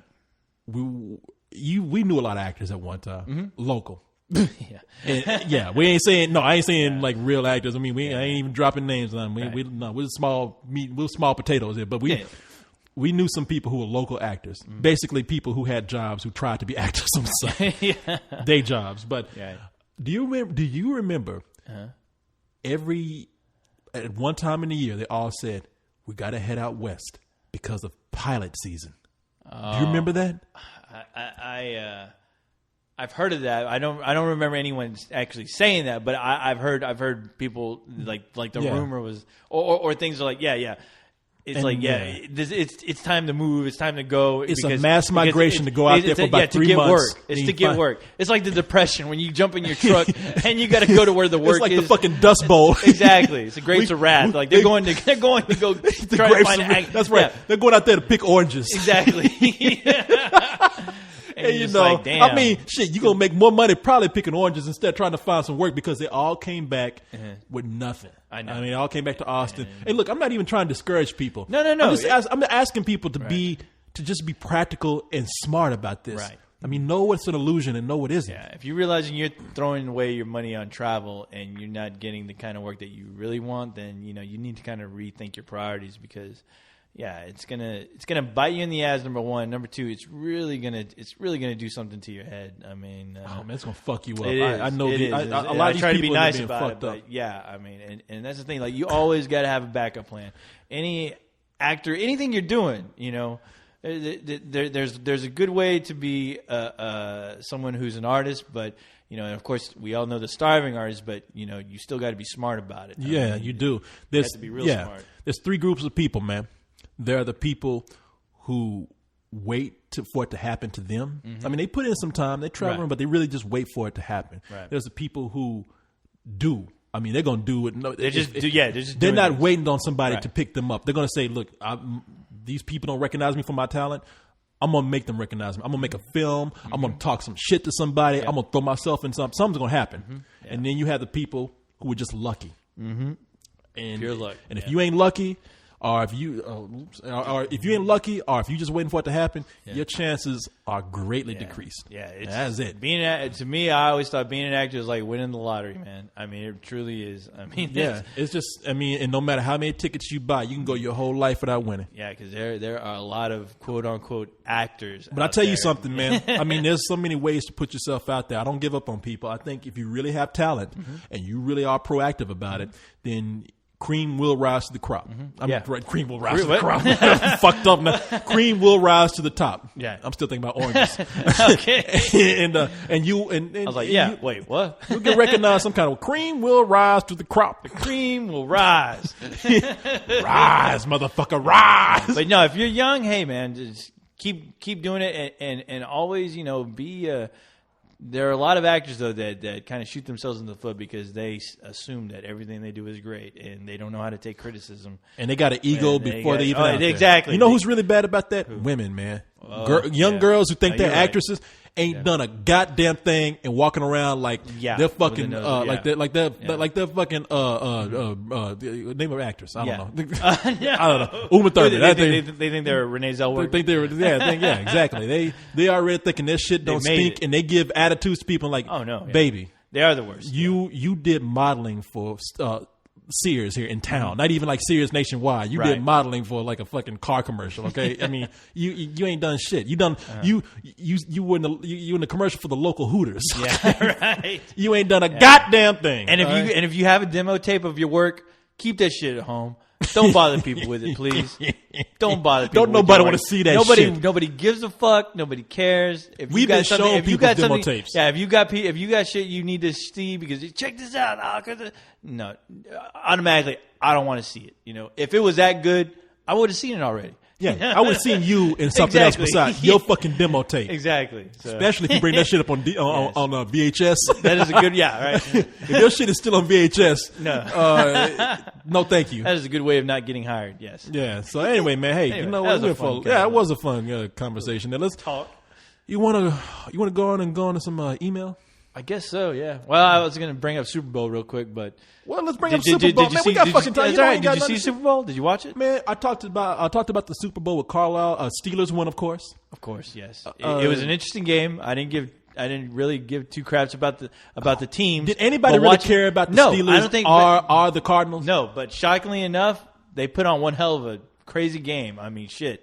The Steelers at the end of the second quarter, I mean, the interception at the first yard line, and that motherfucker, he caught that ball and he ran all the way across the football field to make a fucking touchdown. That was amazing. That was some James Harrison. Yes, that was what was it? James something. James Harrison, I think it is. James Harrison? He's a linebacker. Now that's a big old corn-fed, 350-pound motherfucker, man. Yeah. He caught that shit and ran his ass off like he was getting shot at. And he ran like you saw his face like, oh God, please. That fool was running like he was. Like he was in the most racist part of Mississippi, running his ass off. He was. And when he got don't fails me now. and boy, did they not, dude. He only made Super Bowl history, for crying out loud. I ain't never seen a big brother run like that before, man. Like he did. That hilarious. Fool ran like he saw ghosts. Yeah, he just run. He wasn't even looking. He just looking. I was waiting for him to run into that post. He was just running with that football. Oh, I thought he was running from zombies. That's what he looked like. I wish they had the sound down there because he was like. Yeah, that fool was running for his life. And oh my God, right when that's the thing. That's a funny thing about that game. Like, you're rooting for the Steelers, they're doing shitty, and then all of a sudden the tide turns. And the Cardinals, you're like, oh, they're fucked. And then they turn it around the last 3 minutes, only to get screwed at the end. Well, that dude, man, Holmes, Santonio Holmes. Yeah. Man, I was talking to Carlisle about this. That meant I have respect for these athletes, man. Yeah. A lot of people who hate sports, we hang around a lot of geeks and shit. They don't like sport. They hate. They say football is just catching the ball. Man, that last catch just goes to show you the kind of body control they have. Oh yeah. Because that last catch, because the Cardinals looked like they had it. Right. Oh no, yeah. They were. I mean, that's what. See, that game was boring except for two things. That history making run, Yeah. 100-yard run, and then that fourth quarter. Right, and it was good because that's the time when it matters. You know, at the end of the second quarter and the last part of the fourth. I mean, that's where it's like that's where you're glued. That is a great game. And the funny thing is, like, the Cardinals were playing like shit. I mean, they honestly were. I'd never seen so many balls go through people's hands. You know, the quarterback is just throwing the ball where there's nobody there. He looked pissed through the whole thing, man. Oh, you could tell people were pissed. Yeah, man. There was one pass that the quarterback did for the Cardinals where he might as well just threw that shit on the ground. Oh no, because he threw that shit down. He did. Did you see that shit? He just bounced. I was like, "What, you fucking playing tiddlywinks or something? I know. What the fuck is going on?"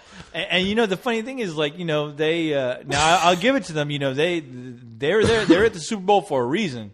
But yeah, that game though, it's like that's the Super Bowl. It was a crazy game. You know, it was nuts. But it was a exciting because before then, man, those first three quarters, what are you doing? You just waiting for commercials to come on and you eating. Yes. I was over at the camera phone cop's house. Yeah, and he made all this barbecue and shit, and I was like eating, talking, catching up with him. Right. I was like, fuck this game. Right. And then that gameplay came in.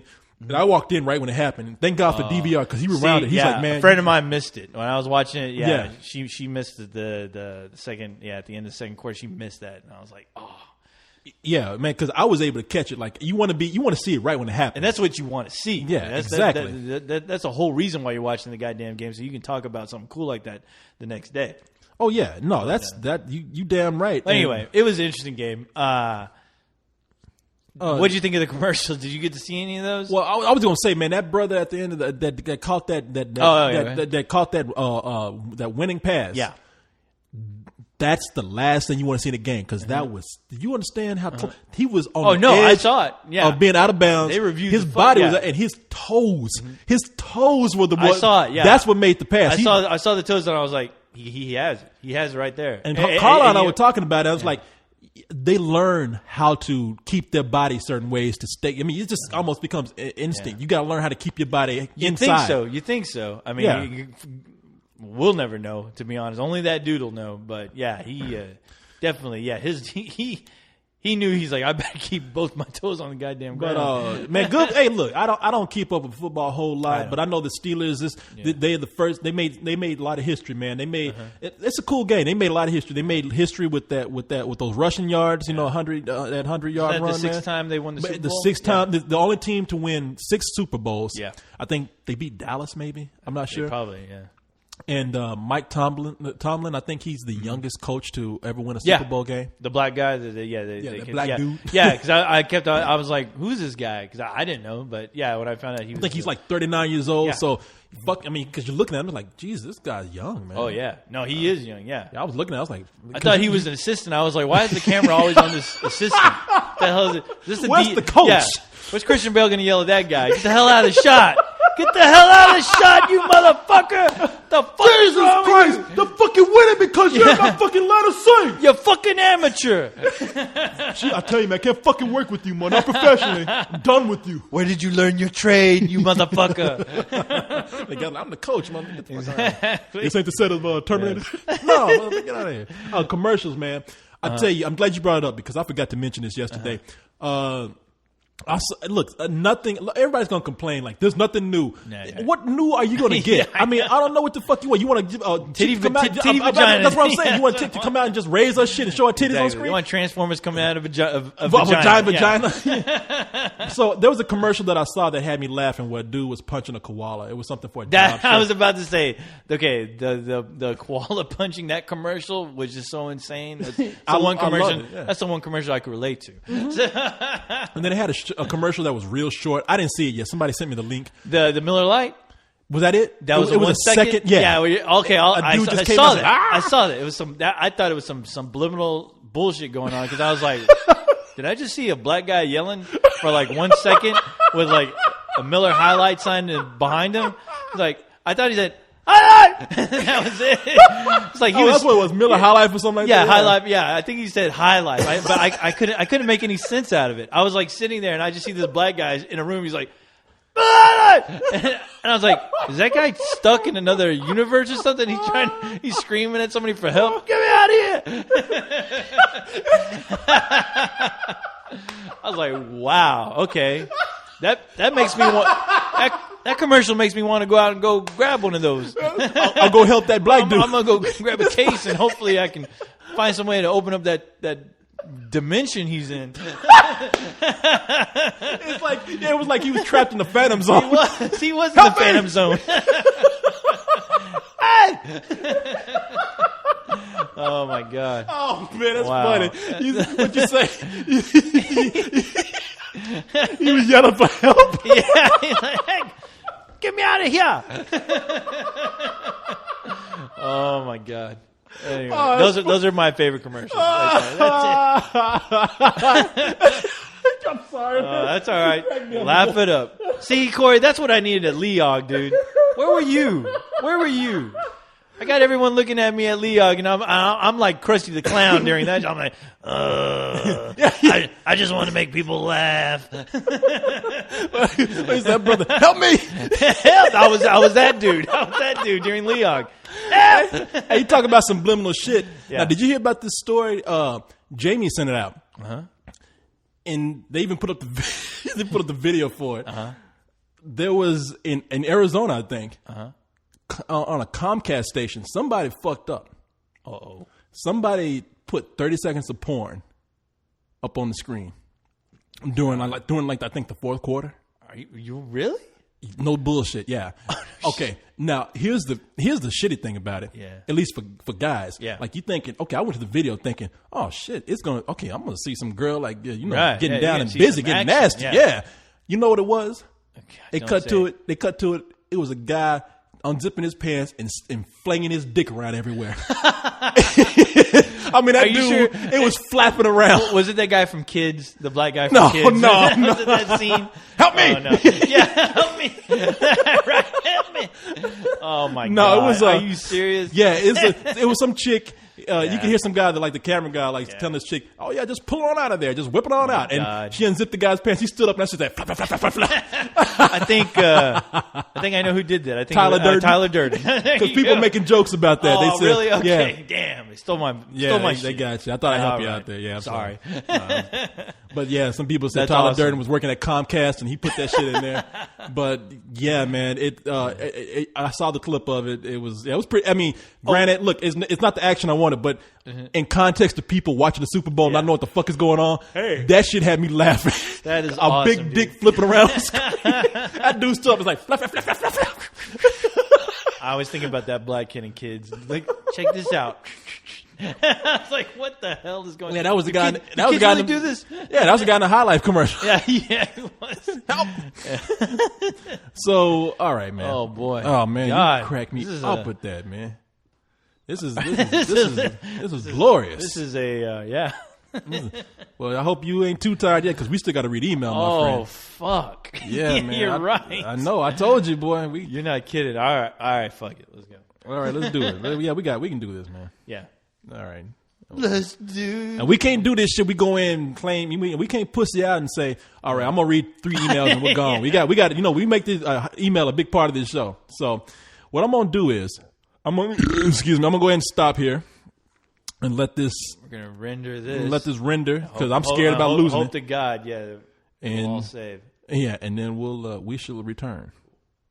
All right, man. We're in the last stages here. Yes. That means it's time to go ahead and read some Email. Read some email, man. Email time. You know what? I got some music for our email right here. Oh, you do? Yeah, I do. Let me go ahead and pull it out right here real quick.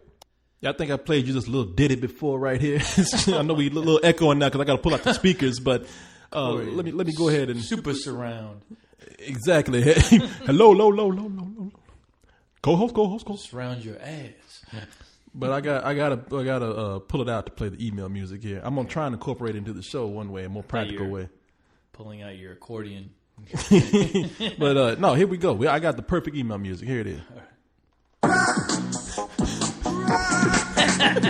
Rocking and rolling.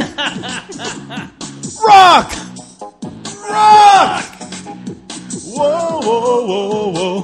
Rock and roll. Rock. yeah. That is awesome. It won't stop. Still rocking. Slight return there. Rock the roll the rock. Joel and I I told you, Joel and I Right. used to work with a dude who went off in a cabin for about a month, came up with some deep music, and that was it. And that was it, huh? I probably shouldn't be playing that. We're gonna get sued, but I don't care, man. Hey, man. Ain't like It's all in good fun. Yeah, I'll give him some royalties later. Yeah, I'll send him. we'll sign him. I'll send him a Mac rib. What'd you say? We'll sign him. We'll sign him. We'll sign him on a Spill Yeah. label. Who gives a shit records?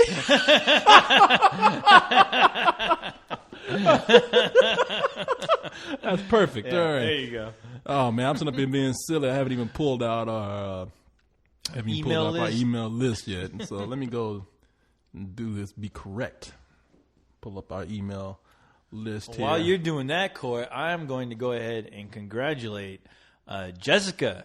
Jessica actually bought a co-host T-shirt, and she took a picture of it and sent it to me, and she is now going to be receiving some cool shit. Is Jessica hot?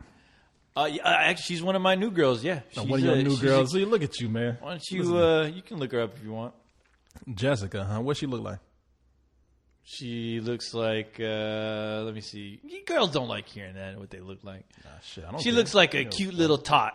That's what she looks give a like. fuck. She's the Asian girl. Hey, I want to know. Yeah. go ahead. Come over here and tell me what she looks. Tell me which one is her. Come here. Look at this. Sorry, Jessica. Fuck you, Jessica. She did You don't be ask sending for this. pictures up here if you don't want nobody looking at you. Is that her right there? Rock and roll. Is that her? Go to Well, damn. Which one was it? Does she exist? you ain't seeing shit. my page. Okay. Oh hell, we We gotta got go. like 99 people named Jessica on here. Okay. Fuck, man. I gotta go to your. Go to my page. You know, you've been there. You got a bookmark. I'm there every day, touching myself. All right. What the fuck? That's from, you haven't seen my pootie tan? Oh, dude, totally forgot to tell you. I have a video of Christian Bale flipping out in one of his movies. Is that Jessica right there? No, that's President. Oh yeah, Did she draw that? Oh, Jagar. Yeah, Jagar drew her. Jam. Jagar's doing all kind of art. Yeah, he is. Okay, where the fuck? Okay, go scroll down. And what is it she got on your page? I can't To my even hear comment shit page. because what is it she got playing on here, man? God Down to my damn. comment page. Damn, I can't hear because you got fucking crazy ass music on here. Good shit, Corey. Shit, it sounds like Scroll somebody down. doing construction. What? Okay, Down. okay. All right. Oh, more Christian Bale stuff. All right. Could keep going down. Down. All right. Man, what am I looking for here? We're looking for Jessica. Ain't no Jessica on Yeah, here. yeah. It's the second page. Oh shit! I'm like, man, She put the picture up on her page god damn, in her photo section. tired of this shit. People love sending me shit, Corey. Where's the picture, man? I don't see a goddamn thing up here. Where, Going down. Damn. what the Go to page 2. people? I'm sorry. I mean, she better be worth it, man. She better be fucking hot. Let me see here. Oh, keep going. Keep going. Shit. Now, okay, go up a bit. Go up. Hey, look, man. I'm tired of this girl. I don't. Okay, I don't care anymore. I don't get. She ain't that fucking hot. All right. I mean, damn. I'm just trying to read some emails. I just detoured that. Ain't no that detours. That whole shit. part. Jessica didn't ask for that. Ain't no way. No, Jessica put up a picture of herself in the shirt. She's So she gets a she's prize. looking huh? good. She gets a cool prize. She gets a picture of me on my Yes. furry carpet. Yes, you get that naked picture of Corey. Yeah, with my What mustache. he's been giving away for free. Yeah, Nobody wants. Why they keep coming back to me? I don't know why. No, congratulations, Jessica. All right. You're looking good in your co-host shirt. Okay, let's. All right, what's the first email? Corey? Anybody? They send me a picture of themselves with my poster on their wall of me on my furry carpet laying down. I'll give you one of my socks. Used. So let's. All right. After all this shit you've been talking, now you're gonna go like, damn. Okay, let's go ahead and get into some email. We already played the email song. We can't let that go to waste. Yeah. All right. It says, A question for Let's Do This about Street Fighter 4. I already got a really good answer for this. What are your thoughts on Street Fighter 4? Don't care. Yeah, I mean, what can we say? Yeah, hey. Don't really. I'm sorry. This comes from Soul Bro Ryu. Right. I don't want to be rude, man, but I don't Yeah, care. who cares? I mean, really, chick from Smallville, but who cares? Yeah. Since you have mentioned, since you play video games and have mentioned them on past LTDs, that sounds like a sexual disease right there. Like it is. Venereal disease. I got LTD. I just want to know if you are as primed as I am for this game. No. Okay. Sorry. I don't mean to be an ass, but no. Okay. We wish, but no. Oh, well, this is from Josh, who says, I got a question for Corey. It doesn't have to be for a show. Now I really want to know Uh-oh. this. Okay, from listening to LDT, damn, there it goes again, and a Coco, so much over the past, wait a minute, let me read this again. Okay, from listening to LDT and a Coco, from so much from over the past, oh, man, look, I can't, you guys got to get this grammar shit together. So much over the past, however long they've been running. All right, I don't know what that means. I've gathered that you have a pretty good grasp on underground hip-hop and rap and whatnot. Anyway, I like new music, and I like having certain musicians in all genres saying I'm a fan of that music. But I just can't seem to find something in the hip-hop realm. Anyway, I was wondering if you could recommend me some awesome underground. Really, the only rap albums I currently own are Public Enemy and The Coup. Jesus, man. Jeez, how old are you? 35? Yeah, what the fuck, man? Yeah, I mean, you a big hip hop head, but that's all you got, Public Enemy and The Coup? I need your help. Yeah, I can give, man, look, this is going to take Get some Fat Boys, some Run DMC. Listen, man, there's a lot of shit that I'm just going to, I mean, because I'll send you a list, because there's a lot of shit that I can give you. I will say this much.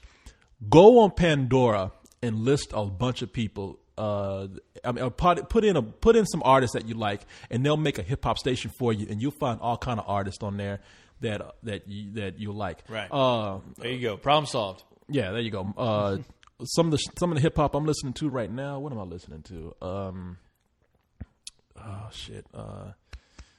Rihanna. Murs, man. Check out the latest Murs. Murs is pretty hype. So. The MERS. And the MERS stands for Moving Underground Raw Shit or something like that. So, it actually stands for something.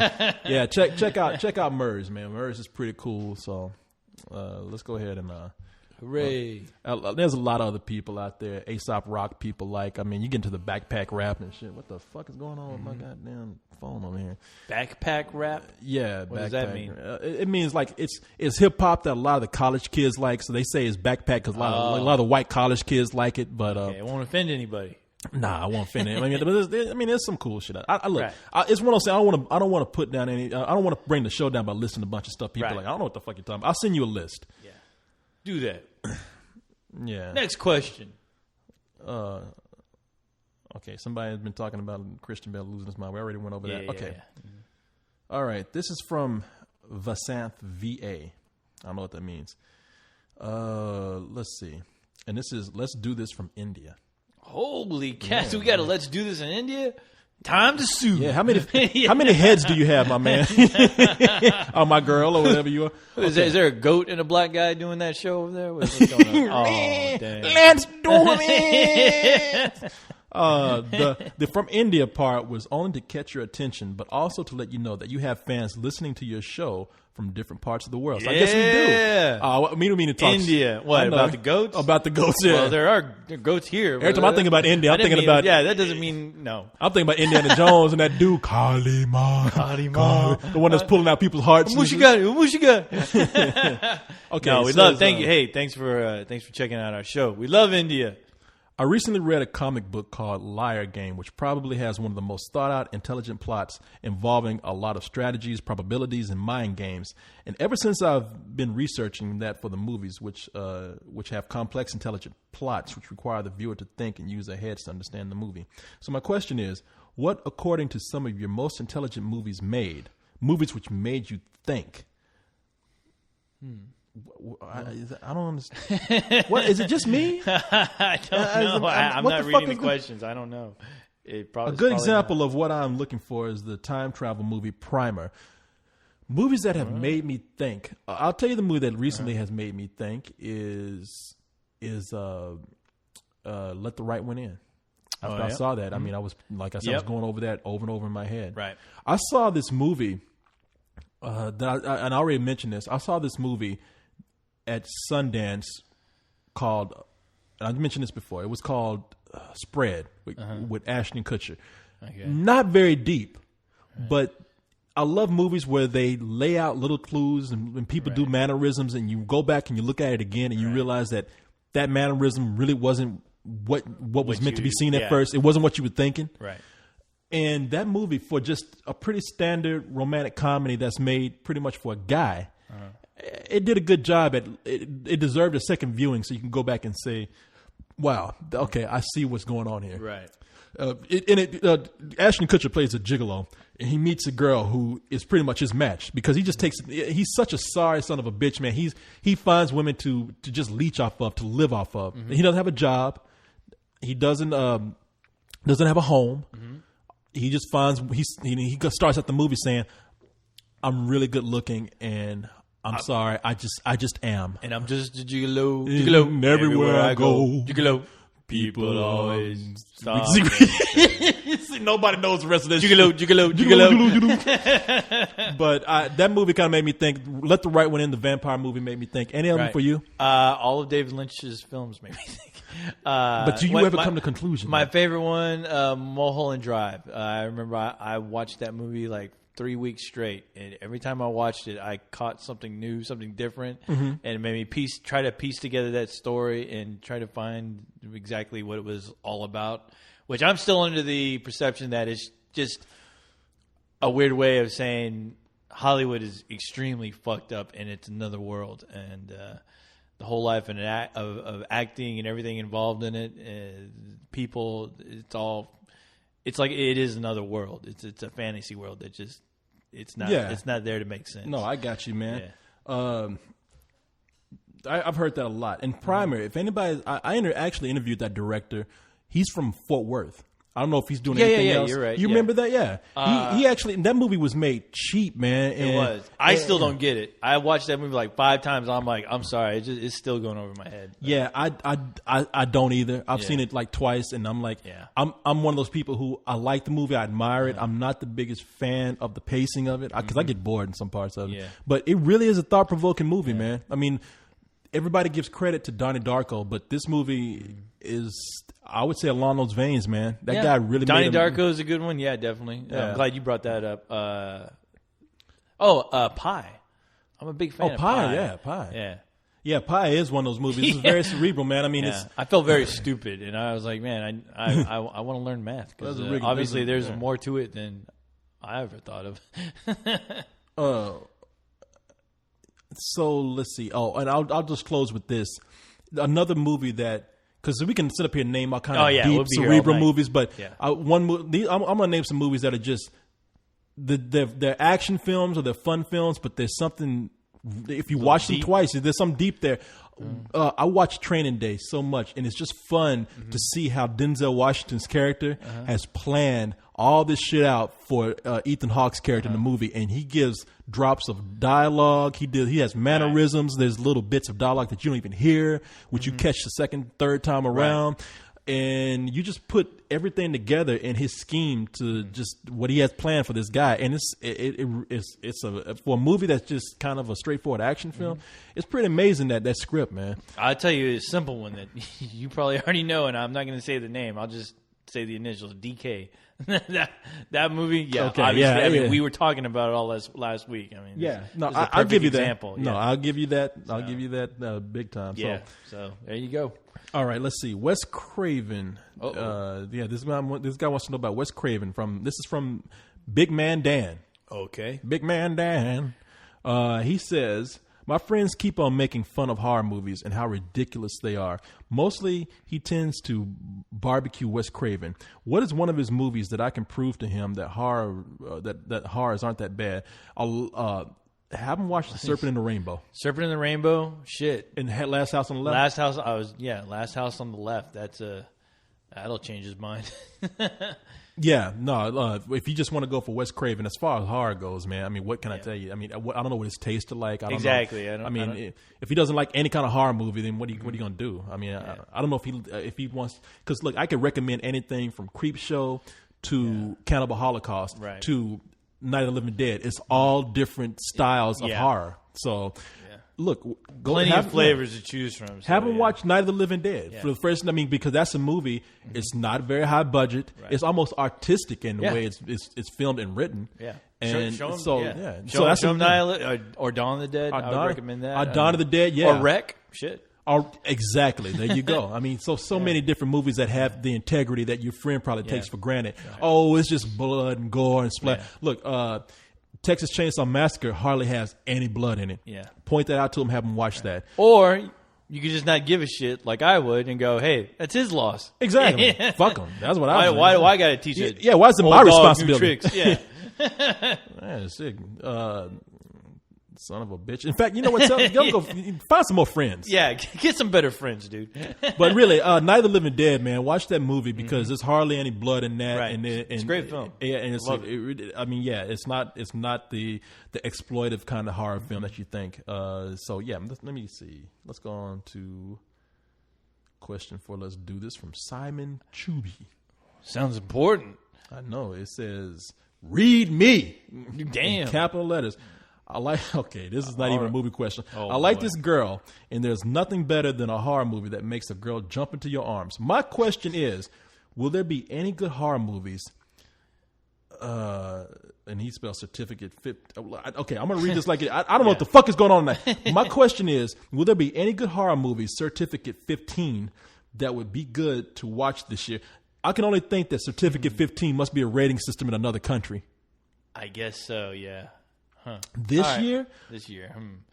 Well, what's coming out? We got Friday the 13th might be Friday good. Friday the 13th. Hey, it could be a good one. We just saw one, My Bloody Valentine. Yeah. Yeah, that's in 3D. In 3D. That's a movie where you don't have to worry about shit. I mean, that's a movie where, see, it's not the kind of movie where your girl's going to be disturbed. Right. She probably had laugh as much as you will, but she'll probably jump into your arms too. And when you come out, it's still kind of a lighthearted mood. Right. It's not. It's nothing too crazy. Yeah, I mean, if you go at the right time, if you have the right crowd, it could be a really great experience. Or if she's looking for something a little bit more serious, which I don't know this chick, then you might be screwed. I don't know. But that's what I mean. But if you know this girl likes having a good time going to horror films, and you already you can kind of tell. I mean, you can kind of gauge her as far as what kind of film she's into, and just ask her, hey, do you like horror movies to begin with? And if she goes, oh my God, yes, because girls will definitely let you know the type of horror films that they're into. You know, and pay attention. Hey guys, listen to what the fuck she has to say and use that knowledge, fool. Yeah, but really, I think some of the best movies are movies that are kind of dumb. Right? They got a bunch of scares in there that are goofy, but your girl will still jump. Right. Friday the 13th. Actually, that's probably as far as upcoming films. That's the only one I can really think of right now. Yeah, exactly. I mean, but my Bloody Valentine is so goofy. Yeah. That your girl will probably she'll probably be happy and giggling. Yeah. Hey man, you make a girl laugh. Draws drop. So I'm not even trying to say she'll have sex with you. I mean, listen to Uncle Cole. Yeah, exactly. If you want a girl to just be all over you and you two might end up making out because she's happy and you made her laugh. Right. My Bloody Valentine, our movie similar in nature is good for that. Mm-hmm. You don't want to disturb her too bad. Right. She'll come out there like, take me home, you crazy motherfucker. All right. So this comes from the Grand Marshal, which has the pug for an avatar. So apparently the Grand Marshal is a dog. Okay. And the Grand Marshal has to say... We're ready to hear you. No, the Grand Marshal says, my soul has been lost. Oh, shit. And it says... Well, good luck. Good luck finding that. Yeah, what you want us to do? What, we look like Ghostbusters up here? I have just seen the movie Taken, and I pissed myself at its awesomeness. Yes. Later on that night, I sat strictly out of curiosity to watch Meet the Spartans. Why would you do that after watching something like Taken? Okay, yeah, you just said probably one of the dumbest things I've heard. That's like eating all week. That's like eating a great meal and then taking some fucking castor oil afterwards. Some I I had problems. It's like eating a great meal and then moving on to put some shit in your mouth. It's like, yeah, you eat a great meal and then for after dinner mint, you shit on your plate. Yeah, exactly. Instead of after dinner mint, you put a turd in your mouth. Yeah. Fresh, still steaming and smoking, soft. Oh my God. But he is right. I saw that movie this weekend, and holy fuck. A lot of people like that movie fucking rocks, Corey. See, That I don't movie even love it as kicked much as you fucking guys, and I ass. like it. Well, this is what he says. He says, that was 2 hours of my life that I'll never get back. You damn right you won't. He says, my question is, how do you cope with movies that deserve a fuck you rating because they make the best reviews to make fun of? That's why. I mean, when we come out of there mad true. and screaming, everybody Right. loves that They shit. do, yeah. Yeah, I mean, that's our job to go and They're watch looking this kind forward of shit. to it. Yeah, we watch this, They're yeah. looking forward to the slaughter. Yeah, we watch this kind of shit mainly to entertain you. Yeah. My man Mexicano. Oh, Mexicano says, "Hey, Black Wonder, got a question for Coco. Let's do this." Black one. Black Wonder. That's how I'm going to do our call-in shows now. When I add you, this is the Spill Call-in Show with your host, the Black Wonder. You do that, Corey. I will. As we all know, with the passing of Heath Ledger, it is very damn tragic that we'll never see him use his greatest talent in another role. Are there any other actors or directors you've watched that didn't pass away too soon, and that you would like to see them do? And what would you like to see them do, and why? It's a thinking question. Yeah, I don't know, man. Heath Ledger's so fresh in our minds, but there are some people who died not too long ago that we all. I mean, there's tons of people. I mean, I don't know if this is what I recently thought of, but people often remember River Phoenix. Yeah. They often thought like, Yeah. this kid. We often overlooked someone such as, who was the guy that recently died who was in Ghost World? And Brad Renfro. Brad Renfro. Yeah. We overlooked this guy. He was still young. I think it's Yeah. a tragedy. Anybody who's that young that dies, they probably have potential. And he was doing a lot. No, of he was doing some great work. Yeah, and the thing is, I think that he was having some drug problems. Yeah. Now we know that somebody who's had tragedy in their life, Yeah. who's had battles combating addiction, and who's had battles trying to straighten their life out from a dark area that they want to get away from, they bring a lot of that into their role. Oh, yeah. So I think maybe we overlooked Brad Renfro, but we probably could have. Yeah, we could have had some decent films from him. I mean, honestly, the first time I noticed him, which, damn, now I'm trying to think of the first movie I actually saw him in. But I remember seeing him act, and I was like, you know what, this guy, I can see him down the road if he's still picking his roles right. You know, you'll be hearing. I definitely thought he'd be an actor that you'd hear more from. You know. Well, yeah, I think so too. Young actors, there are often comedians that I would like to see them do more serious roles. And Bernie Mac is somebody who passed away that I think, as he got older, because he's done some roles that were borderline serious, and we just know him for being funny. Transformers. Well, we just know him being funny. I thought as far as his movie roles, Yeah, but I mean, there's some movies that I think he played pseudo serious roles. There was a movie where he was helping a swim coach. Terrence Howard was in it. I forgot what it was called, but I don't think he was meant to be entirely funny in that movie. And I heard that he was one of the better parts of that film. So I always love to see comedians move on to something more serious. And I think Bernie Mac passed away before he actually had a chance to shine in that area. Yeah. So yeah, I mean, we can go on for a long time about that, but those are some people. Brad Renfro. The first movie I saw him in was that movie with Robert De Niro about the kids. Bronx Tale? No. About the kids who were abused and the. You know what I'm talking wait about? a minute. I think Robert De Niro was in it. Was Robert De Niro in it? I think so. Yeah. Are you talking? Was Brad Pitt in it? Yeah. Like the beginning of the movie was them as kids and they were abused. I know what movie you're talking about. Yeah. It's a one-word title, something like Clockers or Rounders, but that's not it. No. Sleepers. Is it called Sleepers? Yes, Sleepers. And they were and Brad one Renfro was one of the kids. They were raped as Yeah. kids, and then they went back And and they got put- Kevin Bacon. Yeah, Kevin Bacon was in it. Was yeah. Rob De Niro on that, or was Kevin Bacon? In that? He was in it. He I don't think he had a big part, but he was in it. He was the priest that the kids were friends with. That's right. Yeah, That's yeah. right. Yeah. No, Brad Renfro, man, underrated guy. A lot of people just wrote him off. Because That's he was, when I saw him fucking in up. that movie. I thought he was really great, and I was like, "That's a kid to look out for." You know? Yeah. So, and it's a shame because I think I'm not sure, but I think when he died, got no mention at the Academy obituaries. No, you're right. So, yeah. This is from Chase. Chase says, my question is, how do you and co-hosts feel about the pirating of films? The pirating of films, where they sell a movie, they got it. I mean, look, it's illegal, so I'm not going to say anything. People, they're trying to fight it. What am I going to say? It's illegal. As far as people downloading these movies online and whatnot, now, if you want to just take it from a black and white perspective, yeah, what are you going to say? Don't do it. Yeah. It's wrong. Don't do it. But nothing's black and white. I mean, you got look. You're advertising a movie, and there are people around the world who live in countries where they say, "I don't know when this movie's coming to my country, if ever." They're gonna download that shit. Oh yeah. And what am I gonna do? Am I gonna tell them not to? No. I mean, it's nothing's black and white, man. You're not in that right. situation. Yeah. We're If lucky there's because something we I get want to to see. and I have no other means of seeing it besides, like let's say with the situation with Rec, because Rec still hasn't fucking come out on DVD yet.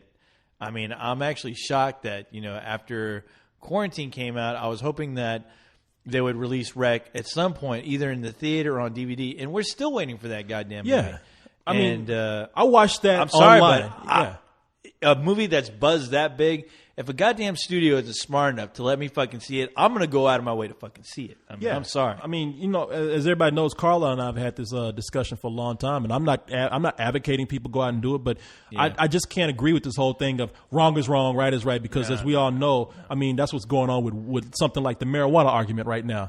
Right. It doesn't make sense to me to have marijuana be illegal when people are drinking, but people just say, I've been taught that it's wrong, so it's wrong. Well, people are drinking and killing people. Drunk and driving. People are driving around drunk, and it's becoming more of an epidemic than ever. I mean, and meanwhile, I don't know anybody who's out there doing crazy shit, killing people because they've been smoking weed. Right. I'm sorry. I mean, say I'm a bad influence on you kids or you whatever. look at the facts, and you actually do your research, and you'll definitely notice that there are a lot of hypocrites. I've smoked weed. I'll probably I don't make a habit. I smoked weed. I'll probably do it again. I'm sorry, kids, you have to hear that, but it's a hypocritical argument, and I hate it. And it's the same way with piracy. I mean, I've watched pirated movies. I will watch them again, but I'm not advocating that people go out and do it. And hey, if the people, if I want the studios to find a way to utilize the internet so that they don't have to lose money through piracy. Look at TV. I mean, for crying out loud, there's a commercial. I can't remember what the name of the what the service was, where you can download any TV show because Hulu?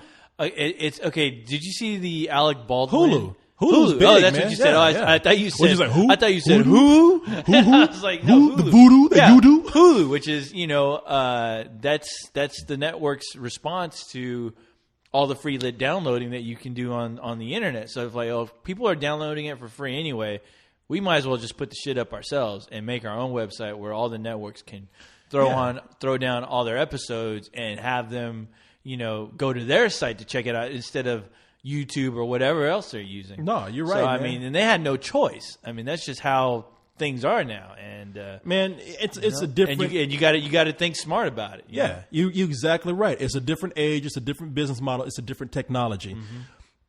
Things are going to leak out. Nothing's going to be perfect. Mm-hmm. You can either fight it or you can learn how to utilize it. Right. So I really don't have this whole thing. Wrong is wrong. I mean, it's just not that easy. Mm-hmm. So let's see here. This says this is from Polska Beats. Okay. Mm-hmm. They say, well, since all video game movies have sucked so far, do you guys think that there will ever be a good video? We get this question all the time. It's like every week we and they say they're going to say, I'd like to see BioShock turn into a movie and a good Resident Evil reboot. BioShock is, as long as it's still going, like it said, is being directed by Gore Verbinski, the guy who did The Ring and Pirates of the Caribbean. So that's coming out, so we'll see if that's good or not. And P.S. It doesn't matter if they're in the works right now. Example, Prince and Persia. Hey, look, somebody will get one right someday. Yeah, hopefully. What do you want me to say? And as far as video game movies sucking, that's all a matter of opinion. Because I know some people who thought that Silent Hill was a good one. I thought it fell flat the second half, but that's the closest thing that I've seen somebody actually doing. I thought they got the atmosphere right, but it just was lacking story. I'm a big fan of the Silent Hill games, and I have to say that some parts of that movie looked like the second game. It looked like it was just right out the second game, Silent Hill 2. So yeah, give it time, man. I mean, we don't have a time machine, so yes, maybe one of you guys asking these questions will become a director and fucking get it right. Yeah, exactly. Maybe there you go. Let's see. this says, and we'll read. Let's see, it's 2:06. We'll read about 4 or 5 more because we're going through these quick. It says, this is from Mason Daniel. Is there a movie you absolutely hated, but there's one scene that you liked out of it? Absolutely hated. Absolutely hated. That's you know what? I'll say AI. You hated that. I didn't like it, but there are certain scenes I liked. Usually the camaraderie with the robots, especially with the teddy. I loved everything with the teddy bear scenes. Those scenes were great. I really liked those characters working together, trying to help that kid, find the clues to, his being and whatever. Yeah. But there's a lot of that movie that could have been easily cut out. Or worked on, You know what? There's like the last scene, the saddest scene in that whole movie. I love that scene. Okay. Too bad that But did you hate that movie? Did I hate it? Shit, no. I can't say. I mean, I didn't like it, but I didn't hate it. I've seen worse. I have one right here. You and I saw a disaster movie together. Now, I don't know. We always talk about that old guy zombie in there, which we did laugh at. Yeah. But, okay, there was something about that chipmunk scene that had me laughing because it was so stupid. Okay, that scene, okay, there you go. We got there it is. The chipmunk scene was hilarious. Because it was so stupid. It looked so stupid, yeah. Like they couldn't even do CGI chipmunks. They had puppets. Exactly. Those fucking puppets look like they had all kinds of STDs and just... You can almost see the guy's hand like wiggling the puppets, just going nuts, and it was hilarious. I'm sorry.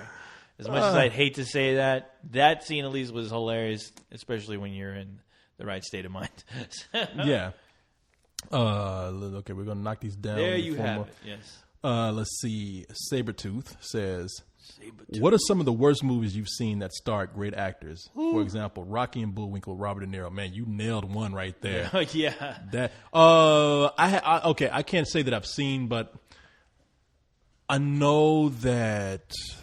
Jesus. I know that. What do you call it? The Spirit was knocked so bad, and it had Sam Jackson in it. I haven't seen Sam Jackson and Samuel Jackson. Even though he was the only one I thought that was really trying to do something worth the shit. I had no idea what the fuck Scarlett Johansson was doing. I mean, granted, sometimes she doesn't do the greatest of movies, but to see her do that movie, I was like, oh, wow, I'm surprised you did that.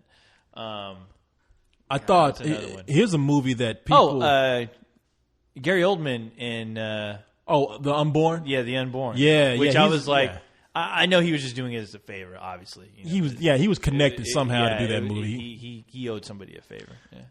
I absolutely hate Ocean's 11 or Ocean's 12. I'm sorry, Ocean's 12. Yeah, and that has a lot of major actors in it, and to me, in one movie that is just I thought was terrible. Yeah. They have that scene in there where, what's her name? Julia Roberts plays a character, but then everybody thinks that she's Julia Roberts, right?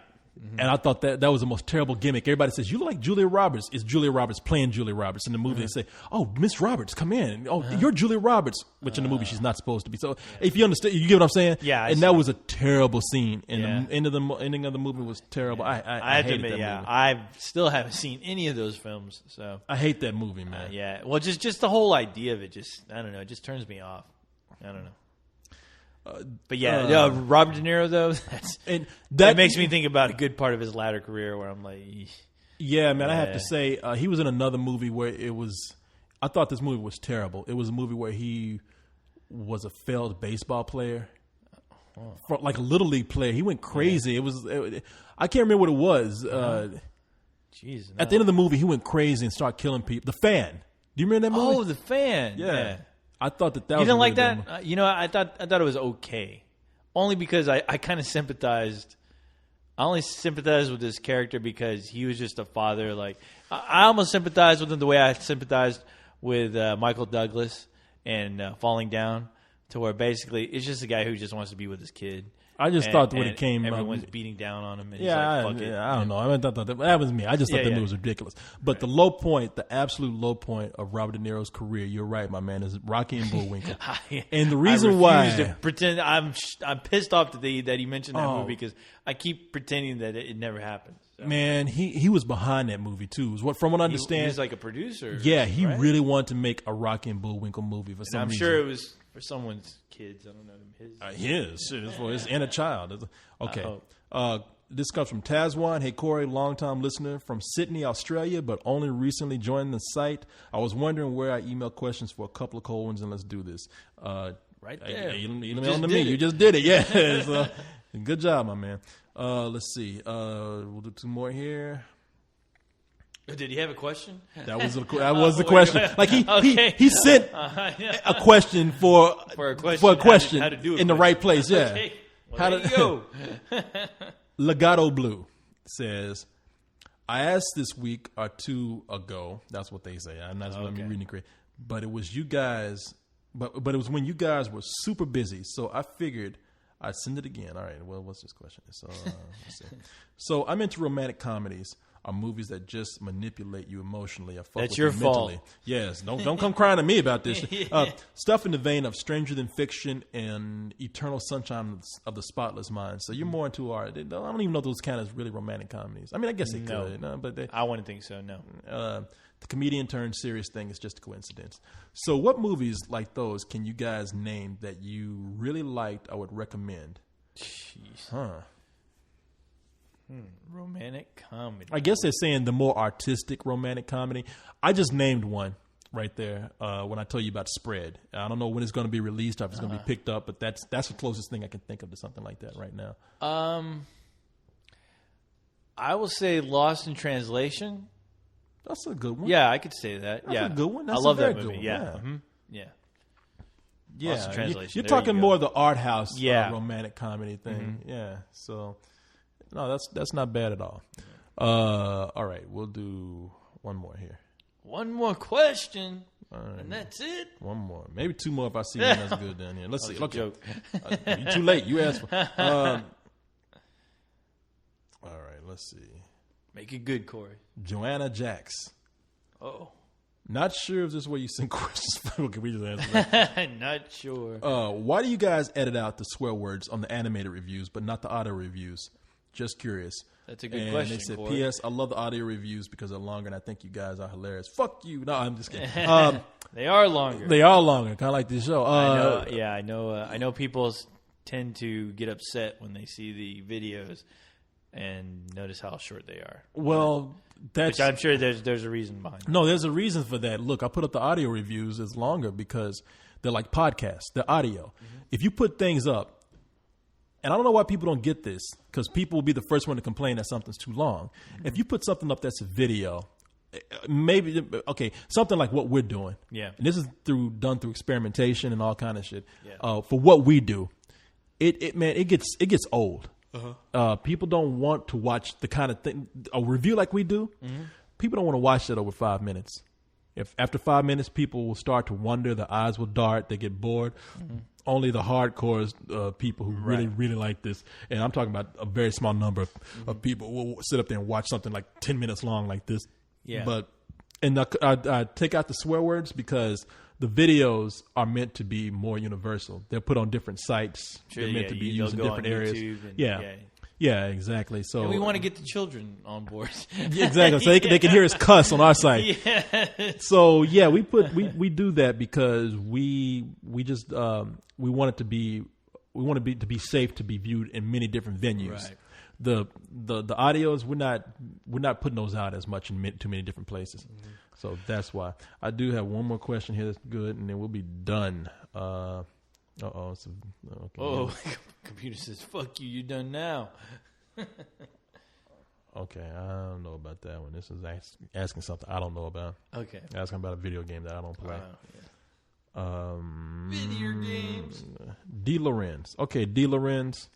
D. Lorenz says, "Good evening." Oh, she must be Nosferatu. Well, that's how I start answering. That's how I start opening some podcasts and doing a show. The calling show. Good evening. I love that. Do you think that the movie Max Payne could have been able to be better if it had been like the movie Taken? Because, and he says, I think he left out a word, because the could have done a lot better, a lot more, because the movie could have done a lot more with Max Payne. No. Since I see one of the animated reviews on YouTube, I have become a Spiel fan. I just like the way you do things. Thank you very much. Thank you, sir. Yeah, thank you.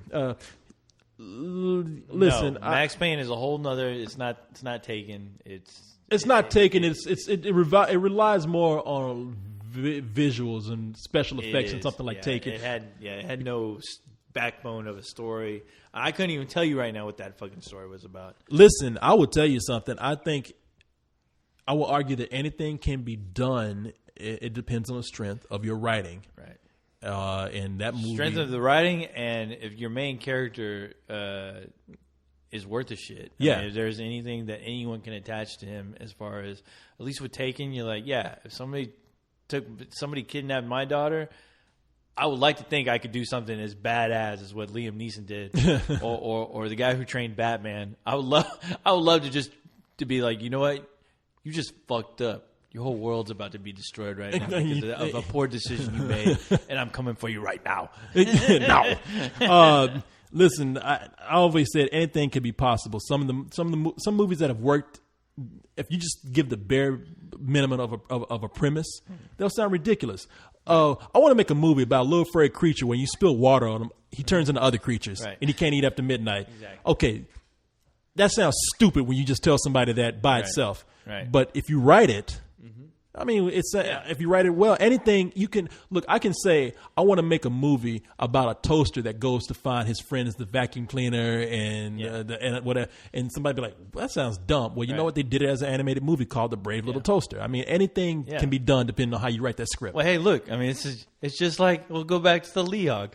It's just like me telling the story about the original Green Lantern crashing down to Earth. The way I described it, it would sound like a total fucking mess. But if you wrote it well, but if it's written well, it's done right. Look what it can spawn, an entire comic book franchise. All right, my man, we are done. You go. Yes, we are done. We are done. We gave you almost two, maybe almost 3 hours of entertainment. 4 hours. Damn, the computer just stopped. Even the computer said, I'm tired of you motherfuckers, man. Sick. Stop. I'm ready to go to bed. Yeah, shit. What are you doing to me? All right, it's man. only 3 a.m. So, hey, my man, I really appreciate you staying up with me and doing this. No problem. We are Anytime, done, my friend. Good show. Awesome show as usual. I had a great time. I laughed my ass off. I'm glad you're laughing. I'm glad somebody out there is laughing. Because especially Cole. Because ain't nobody else laughing. Hell no. You don't make me go crazy. You motherfucker. I might have to bore a couple of cold ones with my crazy rant. All right. We're done. Say goodnight, co-host. Good night, you bastards. Where the hell you learn that? You no good son of a bitch. Get the fuck off the stage, you bastard. I'm sorry. What the hell? You want me to wreck these lights? I'm sorry.